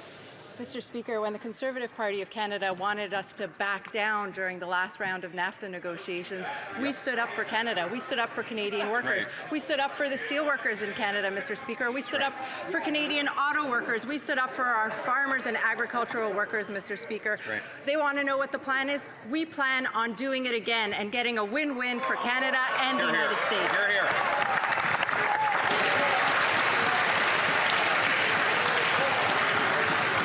The honourable member for Thornhill. Mr. Speaker, they backed down themselves last time, and Canada has become poorer since then than Alabama. That's not a record that anybody should be proud of. Our productivity gap with the U.S. costs every Canadian $32,000 a year. Average return on investments are 35% higher in the U.S. than in Canada. Our government's plan to quadruple the carbon tax, they doubled housing prices, they increased taxes on work and investment. With the threat of crippling tariffs, will the Prime Minister and all of the tax increases so Canadians stand a chance? The Honourable Parliamentary Secretary to the Deputy Prime Minister and Minister of Finance. Mr. Speaker, we have an excellent relationship with the United States, a relationship that is mutually beneficial. We do enormous amounts of trade with the United States, and the United States depends on Canada for much of its energy supply, Mr. Speaker. They want to know what the plan is. The plan is to continue to work with the United States in order to protect Canadian jobs, in order to protect the Canadian economy and make it grow for everyone. That's right. Hear, hear. L'honorable député de Mégantic. The honourable member from Mégantic-l'Érable. After 9 years of this Prime Minister, we need a plan to put Canada first and end this Prime Minister's economic vandalism. He broke the immigration system. He is unable to protect the borders. He's left our economy with a huge debt. And young people have lost all hope of ever being able to buy a home. So what's the Prime Minister's plan to put Canada first and protect the futures of all Canadians? The Honourable Minister of Innovation. Mr. Speaker, we won't be taking any lessons from the Conservative Party. The last time they put forward a strategy, it was a strategy to capitulate to Americans. We will always put Canada and Canadians first. As the Prime Minister said, we've been working with American counterparts for months. We've been discussing the safety of our borders. We've been talking about the resilience of our supply chains in semiconductors, in critical minerals, in energy. Also, Mr. Speaker, we do have a growth plan for North America. We will always be there to defend our workers, our industry, and, of course, Canada itself. Thank you, Mr. Speaker. The Honourable Member for Mégantic-L'Érable. Well, what we do know, Mr. Speaker, is that after 9 years, this Prime Minister has thoroughly failed and constantly failed. What is his plan to put Canada first? He's failed with our border. He's failed softwood lumber. He has created chaos in our immigration system. He's botched things with our passports. Here's the real question. What is the Prime Minister's plan to put Canada? Yeah, I asked y'all to chill because it was starting to sound a bit like a Diddy party in the chat. I'm actually kind of surprised with Sarah's dedication to the troll, though. I kind of respect it. Don't want to talk about is Canada's investment track record in 2022. Yet last year, Mr. Speaker, Canada received almost $60 billion in investment. Can you believe that, Mr. Speaker? We had historic investments in the automobile sector, in the critical minerals sector, in energy. Mr. Speaker, Canada has become the strategic partner of choice in a no-carbon economy, and Canada will also be a leader in artificial intelligence and nuclear energy. Mr. Speaker, Canada is a country of the 21st century. Now, y'all are good as long as you're staying within the terms of services of YouTube. Like, I personally don't care what you guys talk about and say. YouTube does, though, and YouTube will go out of the way to not just ban the channel, but they'll ban your ass as well. So I gotta try and keep things moderated for the most part. Tomorrow, but he will have to come up with a clear approach. Supply management must be protected immediately through C-282. Ottawa has to demonstrate that it will not bend on our lumber, aluminum, aerospace, and all of Quebec's economy. Now, will the Prime Minister appear before his counterparts with a plan? The Honourable Innovation Minister.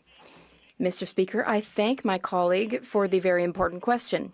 As the Prime Minister said earlier, Mr. Speaker, there will be a First Minister's meeting. Mr. Legault will participate in the meeting. Now, of course, Mr. Speaker, we will always stand up for aerospace workers, aluminum workers, the new and emerging battery industry in Quebec. Mr. Speaker, we cannot panic. It's not the time to panic. It's the time to highlight Canada's advantages and ensure that we are defending all of our sectors and all of our workers. The Honourable Member for Saint-Hyacinthe-Bagotte. Mr. Speaker, Trump's tariffs are designed to force Canada to tighten its borders against illegal migration and drug trafficking. Quebec has been demanding for years that Ottawa fix its colander of a border. Quebec has even had to deploy the SQ, Quebec's police. For years, the Bloc Québécois has been hounding Ottawa about human smuggling and organized crime. Even before Trump was elected, we were calling for more resources at the border. Despite all of those warnings, Ottawa did nothing, and our economy is now threatened by Trump's tariffs. Do they now understand that we have to take action at the border? The Honourable Minister of Public Safety. Mr. Speaker, we didn't just start to understand it now. We have been supporting our border agencies, the RCMP, CBSA. We've been doing this for years. We have the same interests as the Americans. On both sides of the border, we want to ensure the safety and integrity of our borders. Canada wants to determine what happens in Canada. It's the same in the United States. We have a long history of daily teamwork with the United States, and we will continue in that vein. The Honourable Member for Saint-Hyacinthe-Bagotte. Well, the Prime Minister will have to announce that he is finally ready to fulfill his responsibilities at the border. He has to announce how he's going to shore up his colander of a border by January. That is the bare minimum. The bare minimum after having shirked his responsibilities despite repeated warnings from Quebecers. Human smugglers and organized crime have been running the show at the border for years. Now, the result of the Prime Minister's inaction is the threat of 25% tariffs, which would put Quebec's economy at risk. Will the Prime Minister finally announce that he will allocate sufficient resources to the borders? The Honourable Minister of Public Safety. Mr. Speaker, once again, we have always sent sufficient resources to the border to support the excellent work done by the CBSA and the RCMP. They do that work with police counterparts, be it the Sûreté du Québec, Quebec Police, or American police. We will continue to guarantee that they have the technology and the human resources that they need. In fact, we will even better support those workers and that technology to ensure that they can continue their exceptional work. Fort McMurray, Cold Lake. We need a Canada First plan to fix what the Prime Minister broke on the addiction crisis and illegal drugs. 47,000 Canadians have died under this Prime Minister's watch. That's more than we lost in the Second World War. We need to fully reverse his liberalization of drugs that kills our people and threatens our borders. We need to secure our borders against the importation of chemical precursors that make fentanyl and other deadly drugs. Criminals are taking advantage of our drug policies and cooking fentanyl ready for export. Will the Prime Minister finally admit his policies have failed and end his insane drug policies?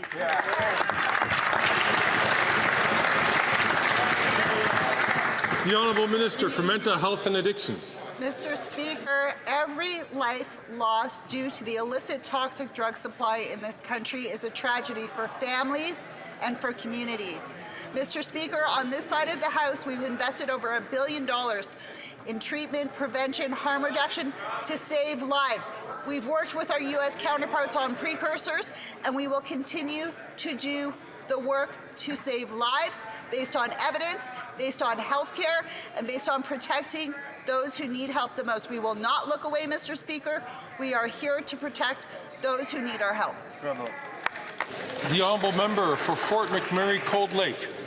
That's not a plan. We need a Canada First plan to fix what the Prime Minister broke on the addiction crisis and illegal drugs. There's been a 200% annual increase in drug deaths under his watch. We need to fully reverse his liberalization of drugs, ban the drugs, prosecute every trafficker, secure our borders against drugs and chemical precursors that are making fentanyl and other deadly drugs. We need treatment and recovery so we can bring our loved ones home drug-free. Will the Prime Minister finally act in the interest of Canadians and fully reverse course on his radical liberalization of drugs? Hear, hear. The Honourable Minister for Mental Health and Addictions. Mr. Speaker, on this side of the House, we will lead with compassion, we will lead with healthcare, and we will lead with evidence. Mr. Speaker, since 2015, we have been investing in the treatments and the pathway that means the most to those whose lives we need to save. On that side of the House, Mr. Speaker, they cut the drug treatment fund by 2/3. When they cut the CBSA, they cut the drug checking laboratories, they don't protect Canadians, they don't address the illicit drug supply, and they don't understand that people need health care and help, and they need our compassion. Shame on them, Mr. Speaker.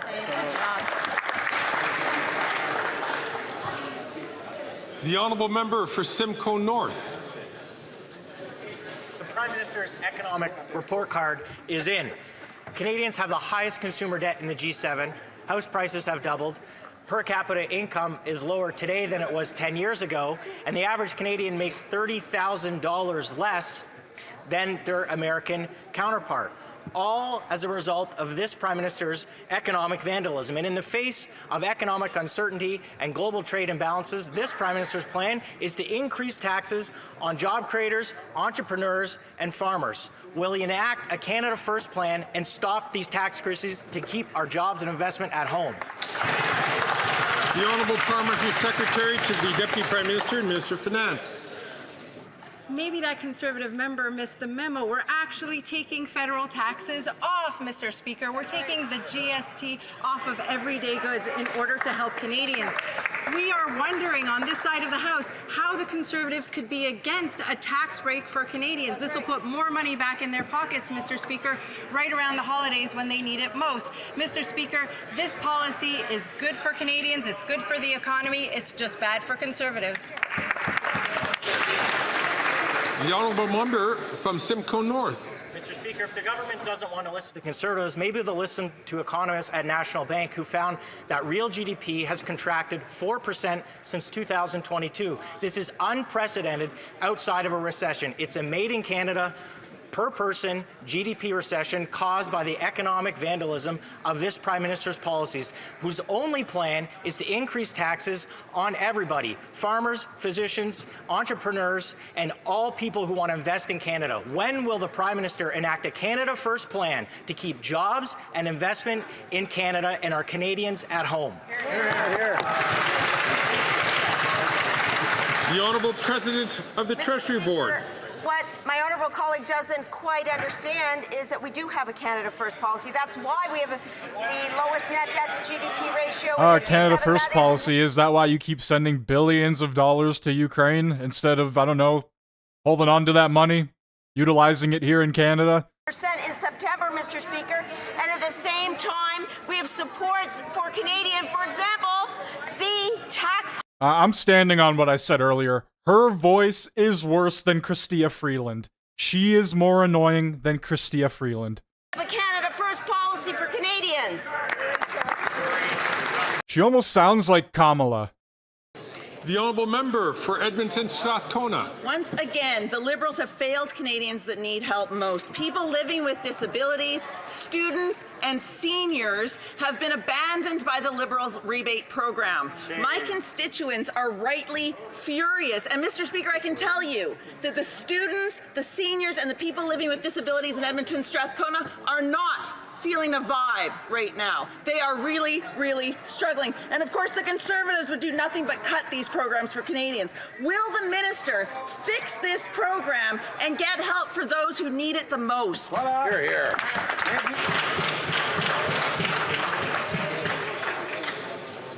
The Honourable Parliamentary Secretary to the Minister of Finance.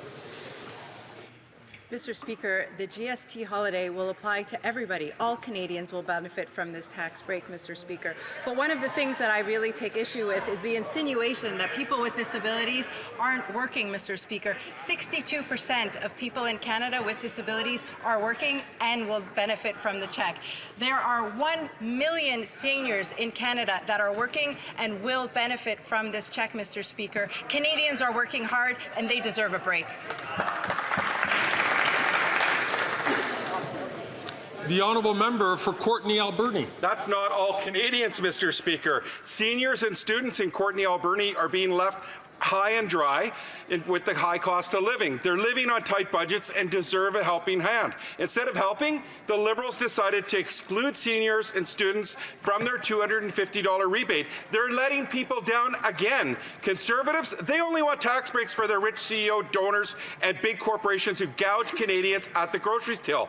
Will the Liberals fix their mistake and ensure seniors, persons with disabilities, and students get the rebate? Yes.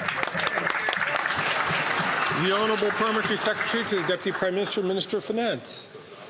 Again, Mr. Speaker, I take issue with the insinuation that persons with disabilities don't work in this country. 62% of persons with disabilities will benefit from this rebate because they are working hard. Over 1 million seniors right across Canada are working and will benefit from this check, Mr. Speaker. And all Canadians, without exception, are going to benefit from the tax holiday that we just announced. We're there for Canadians and will always be there to have their back.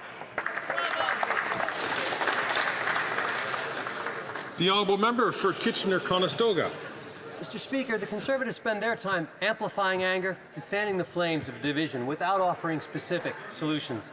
In contrast, last week our government announced measures to support Canadians during the holiday season and into the new year. Could the President of the Treasury Board provide more details about our plan to help Canadians save money this holiday season and beyond?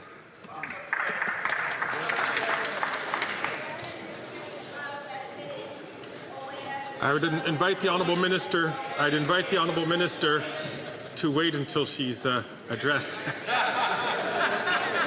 The Honourable President of the Treasury. Greg's being a cheeky little bugger today. Mr. Speaker, whether it is $10 a day childcare, increases to GIS and OAS, or the Canada Child Benefit, on this side of the House, we are always there to support Canadians. For example, with last week's announcement of a tax holiday on essential goods, clothing, diaper, food, Mr. Speaker, as well as cash back for 18 million workers, Mr. Speaker. While the Conservatives play partisan games, what we have to say is we have no idea whether their members actually would support this measure because they're not allowed to let us know.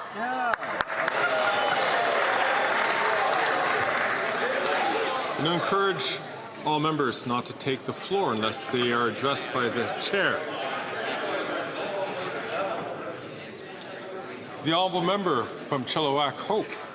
After 9 years, we need a Canada First plan to fix what this Prime Minister has broken. Our standard of living has plummeted compared to the United States. The last thing Canada needs is a capital gains tax hike on our farmers, doctors, home builders and small businesses, but that's exactly what this Prime Minister is proposing. His tax hikes will drive investment, jobs, doctors and food production out of this country at a time when we can least afford it. With the threat of U.S. tariffs on the horizon, why won't the Prime Minister stop making things worse and cancel his reckless tax increases on Canadian jobs and investment? The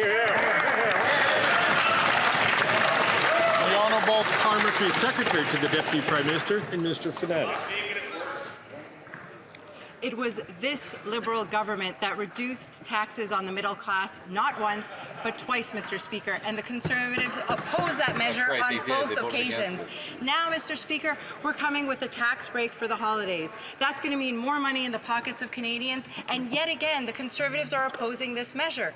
Mr. Speaker, do the Conservatives really believe the talking points that they're saying? Mr. Speaker, if they did, they would vote in favour of a tax break for Canadians. That's what we've put on the table. How are they going to vote? The honourable member for Chilliwack Hope.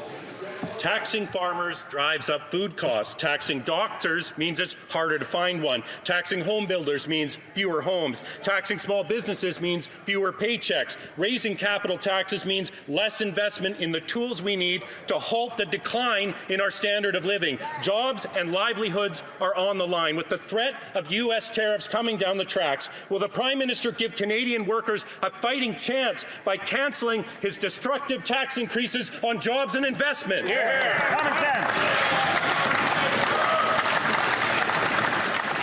The Honourable Minister for Innovation. Mr. Speaker, I like very much the member, but let me inform him about a couple of things.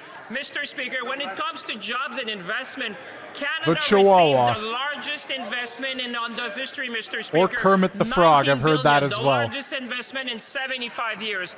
Canada also received the largest investment in Dow Chemicals history. 127 years, Mr. Speaker, an investment of $10 billion in Alberta. Mr. Speaker, we received the largest investment in 139 years of BHP in Saskatchewan, Mr. Speaker, $22 billion. Canada is the envy of the world, Mr. Speaker. Let's talk up Canada and stop saying things.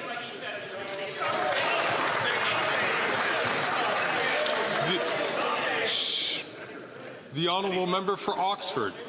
Mr. Speaker, we have learned from this government's own immigration documents that nearly 5 million people will have their temporary visas expire next year. The Minister of Immigration was asked for his plan in committee yesterday, but he had no plan.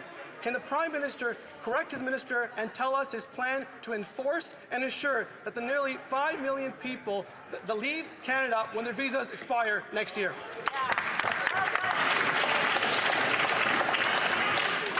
The Honourable Minister for Immigration, Citizenship and Refugees. Let's examine the latest round of hysteria from the Leader of the Opposition, Mr. Speaker. We're talking about 4.9 million documents that apply, sometimes many to one person. These are tourists. These are people, the vast majority of whom leave the country, including artists that come to this country, including Bruce Springsteen and others. Meanwhile, when people's visas expire, Mr. Speaker, they are expected to leave If they are not, they will be removed at the same time the Leader of the Opposition is walking around with the member of Edmonton Millwoods promising not to deport people.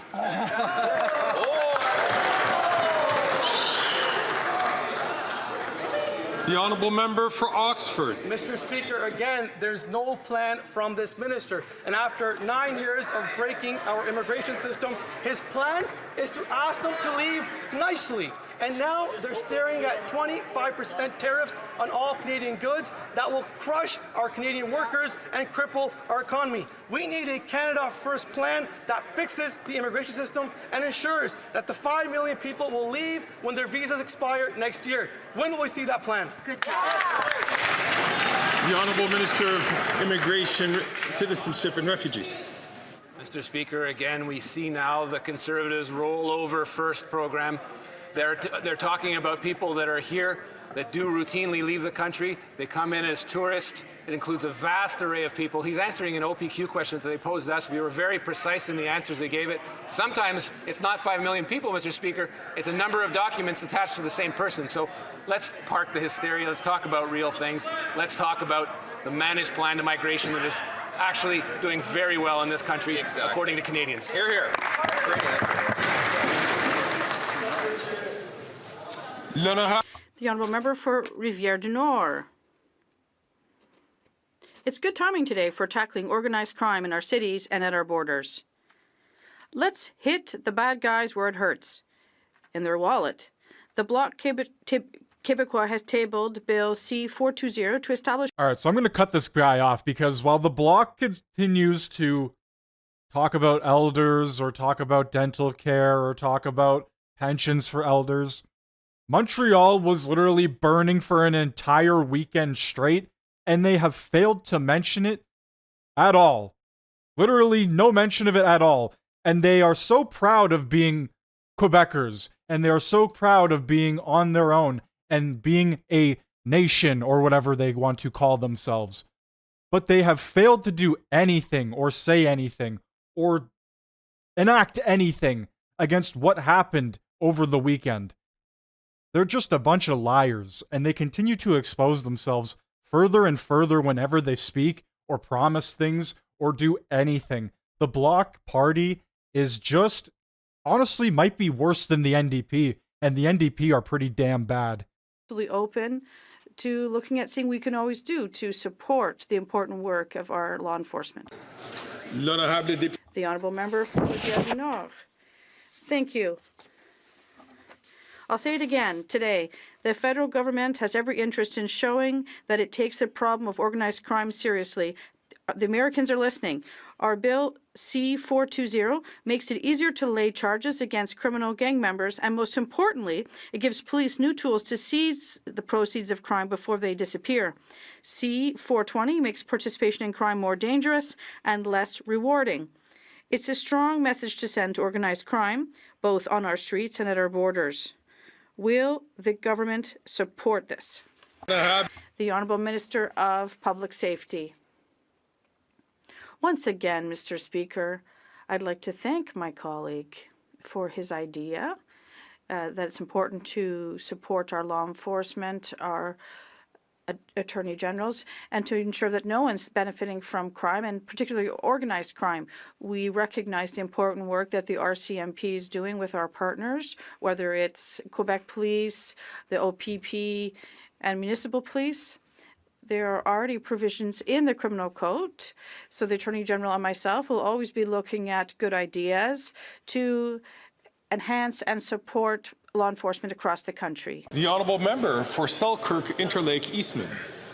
We need a Canada plan first to fix the Prime Minister's what he's broke in the Canadian Armed Forces. Under this Prime Minister, our warships are rusting out, our fighter jets are worn out, our army has been hollowed out, and our military is so short of soldiers, sailors, and air crew that our troops are burnt out, and we're short 15,000 troops. Even his own defense minister described the state of our military as being in a death spiral. Defense procurement has gotten so bad under these Liberals that they can't even supply the ammunitions that Canada and our friends need. Why has the Prime Minister turned Canada into an unreliable ally? The The Honourable Minister for National Defence. Thank you, Mr. Speaker. You know, all of us remember the last time the Conservatives talked about a Canada First defence policy, and we also remember what you did. What they did, Mr. Speaker, they gutted the defence budget. They reduced defence spending to less than 1% of our GDP for only the first time and only time in Canada's long history. And in the last 9 years, as we have doubled defence spending, those Conservatives have voted against every single dollar, just as they voted against support for Ukraine. Mr. Speaker, standing up for the Canadian Armed Forces may require the Conservatives to stand up to their leader.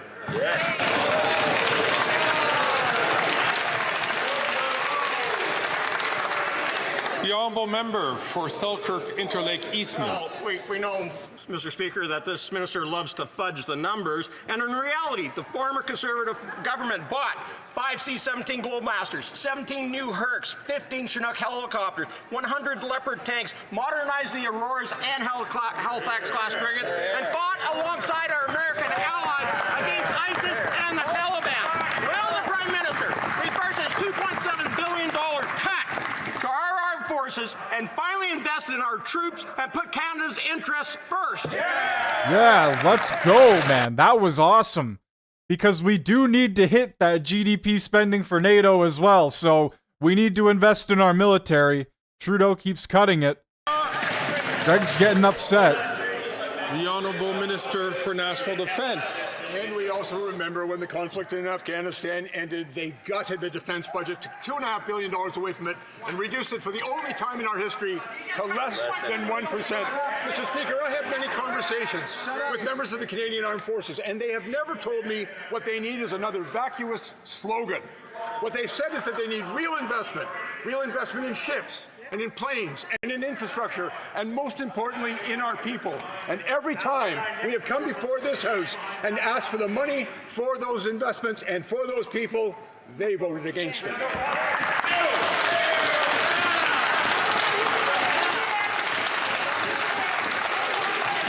Order. À l'ordre, s'il vous plaît. Order, please. L'honorable. The Honourable Member for Charlesbourg, Haute-Saint-Charles. Mr. Speaker, the Prime Minister has demolished our armed forces by making poor decisions and not investing enough. He announced reductions in the defense budget, and he is not reinforcing our military. After 9 years of waste, can this Prime Minister have a plan to put Canada first? The Honourable Member. Our plan to support the Canadian Armed Forces and our plan for investment. But what we know, Mr. Speaker, is that when it comes time to stand up for our allies and to stand up for what we care about in the world, the Conservative members of Parliament stand down. When it came to supporting Ukraine last year with the Canadian Free Trade Agreement with Ukraine, what did they do? They voted against it, Mr. Speaker. They delayed it in the House of Commons. Mr. Speaker, on this side of the House, we actually stand for the values that we care about, and we stand up for people that we care about. We don't just sit down and stand down because our leader told us so. Thank you, Mr. Speaker. Oh, I thought she was going to start yelling and freaking out again. It really looked like she wanted to. The Honourable Member for Madawaska, Rusty Gooch. Thank you, Mr. Speaker. Rusty Gooch. The holiday season is just before us, and we know it's often a very costly time for Canadians. Our measures have put our economy in an enviable position with respect to other G7 countries, but many households are still having a hard time making ends meet. This has a direct impact on communities. Can the minister share with us why the Conservative leader should give his caucus members a voice, let them speak for their constituents, and vote in favour of a plan to put more money back in the pockets of Canadians? The Honourable Minister of Veterans. Thank you, Mr. Speaker. I'd like to thank the Honourable Member for his question. And unlike the leader of the Conservative Party, who believes in cuts and austerity, we believe on this side of the House in supporting Canadians.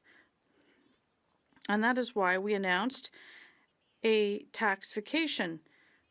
We want to make sure that Canadians will have the opportunity to it'll help them buy diapers and toys, books, and other necessities. We'll always be here to support Canadians across our country.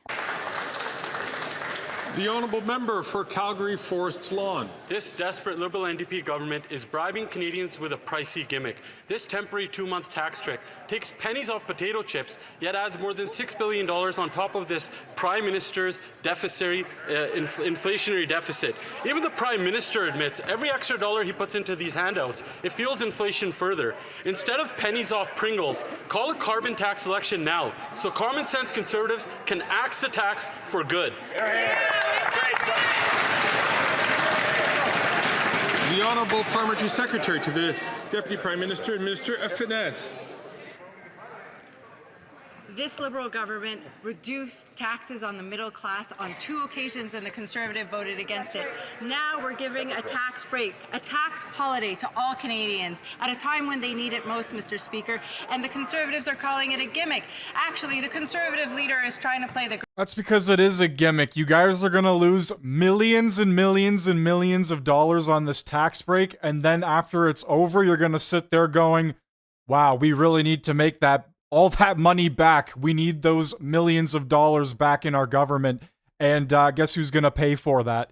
Oh, right, the taxpayer.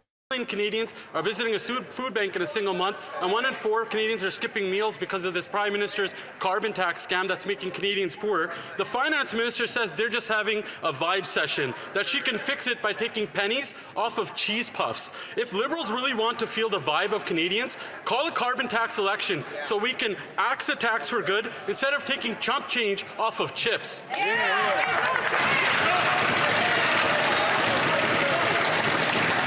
The Honourable Parliamentary Secretary to the Deputy Prime Minister and Minister of Finance. Canadian mothers and fathers want to understand why the Conservatives want to take away their $10 a day childcare.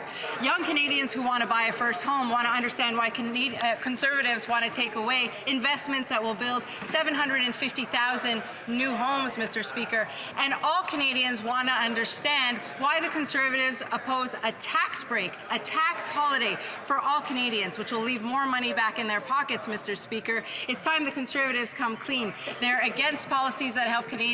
They're against policies that will help our economy. They're just in it for themselves. The Honourable Member for Louis Saint Laurent. Mr. Speaker, this government's latest tax trick is not going to work. The people don't trust this Liberal trick. The Journal de Montréal said these 2 restructuring measures have no long-term vision. They're likely to have a minimum impact on a certain number of people at an extremely high cost of $6.3 billion. I wonder how this decision was made. Do you know who said this, Mr. Speaker? The former Transport Minister and former Quebec Lieutenant. Does he agree with his predecessor who has understood this common sense? The Honourable Parliamentary Secretary. With these Conservatives, it's always partisanship first and Canadians last, Mr. Speaker. Once again, the Conservatives are opposed to helping Canadians. We know that this tax break will leave more money in the pockets of Canadians, but the Conservatives are opposed to this. They're also opposed when we lowered taxes for the middle class, and they're also against it once again when we want to take tax off everyday products. It doesn't make sense. The Honourable Member for Guelph. Mr. Speaker, this week is National Addictions Awareness Week. It's a time for all of us to raise awareness as well as challenge stereotypes towards addiction. On this side of the House, we know addiction is a health condition and deserves to be treated like one in order to save lives. Can the Minister of Mental Health and Addictions share some of the ways our government is helping those in need? The Honourable Minister for Mental Health and Addictions. Mr. Speaker, since 2017, our government has committed over $1 billion to support the work with provinces and territories to save lives and address those who struggle with addiction. We know that doing this work with community organizations, local healthcare providers, and communities, Mr. Speaker, whether they're municipalities or Indigenous communities, is the way that we make it through to save lives and meet people at their hardest moments. We know we need more harm reduction and prevention. We know we need treatment services and recovery and aftercare, Mr. Speaker. We are there for Canadians. We need to open the door to those who struggle with addiction so they're not alone. The Honourable Member for Victoria. Mr. Speaker, everyday Canadians are scraping by while CEOs get richer. Liberals are letting Canadians down. They put an expiry date on their GST cut. And on the rebate, the Liberals' message to seniors, students, and people with disabilities is, you don't get a break. It's shameful. And the Conservatives, they only want tax breaks for billionaires, not parents who are just trying to keep up with their bills and grocery costs. Why won't this government make billionaires pay their fair share so that seniors and people on disability get a break? Oh boy. The Honourable Parliamentary Secretary to the Deputy Prime Minister and Minister of Finance. I appreciate the question from my colleague opposite. She knows very well that our government has done the most in order to ensure tax fairness throughout the country. The most to destroy the country. That the very wealthy pay their fair share, and we are helping Canadians, vulnerable Canadians that need our support, as well as working Canadians, Mr. Speaker. Working Canadians are going to receive a check in the spring, Mr. Speaker, and I certainly hope that the NDP will support it. The $250 break, they're calling it. Paper Oh, and the that's Wijaya funny. family have a notorious track record. All of the alarm bells should have been sounding when their front company, Paper Excellence, showed up to get control of Canadian operations. Instead, this government laid out the red carpet. Now Asia Pulp and Paper controls vast sections of Canada's forests. Now the Minister of Innovation brags that he's never taken any lessons. Well, obviously he got played like a rube at the county fair. Why did this government abandon our workers, sell out our forests, and what are they going to do to protect our mills and our forestry communities? Good question. I mean, the government's literally just giving you your money back. Here's your $250 back that we taxed you on goods and services. Mr. Speaker, in fact, we stood up for our workers and for industry. In fact, Mr. Speaker, we had a national security review. And in fact, Mr. Speaker, they are bound by undertakings for years to come, Mr. Speaker, to protect the industry, to protect our workers, Mr. Speaker. When it comes to national security, we will always be on the side of Canadians, always make sure that we protect our national interests and our economic interests, Mr. Speaker. We've destroyed the country for 10 years. Here's $250 and 2 months off of GST and HST. To the presence in the gallery of a great friend of this parliament and our country. Members, to the presence in the gallery of a friend of this parliament and certainly of our country, His Excellency Ruslan Stefanchuk, Chairman of the Verkhovna Rada, the Parliament of Ukraine.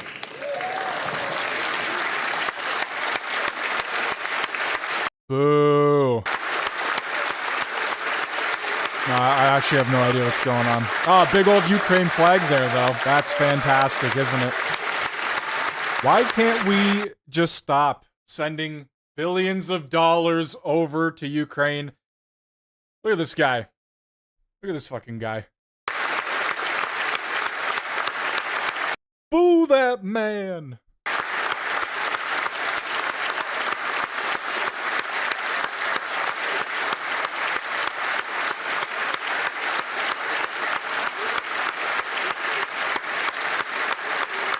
Holy, he's getting a standing ovation longer than probably anybody else would. It being unreal, dude. Unreal.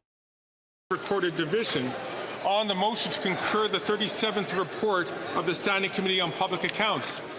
Man, military experts on all sides of the Ukraine war have said that this is going to be an ongoing conflict for years and years to come.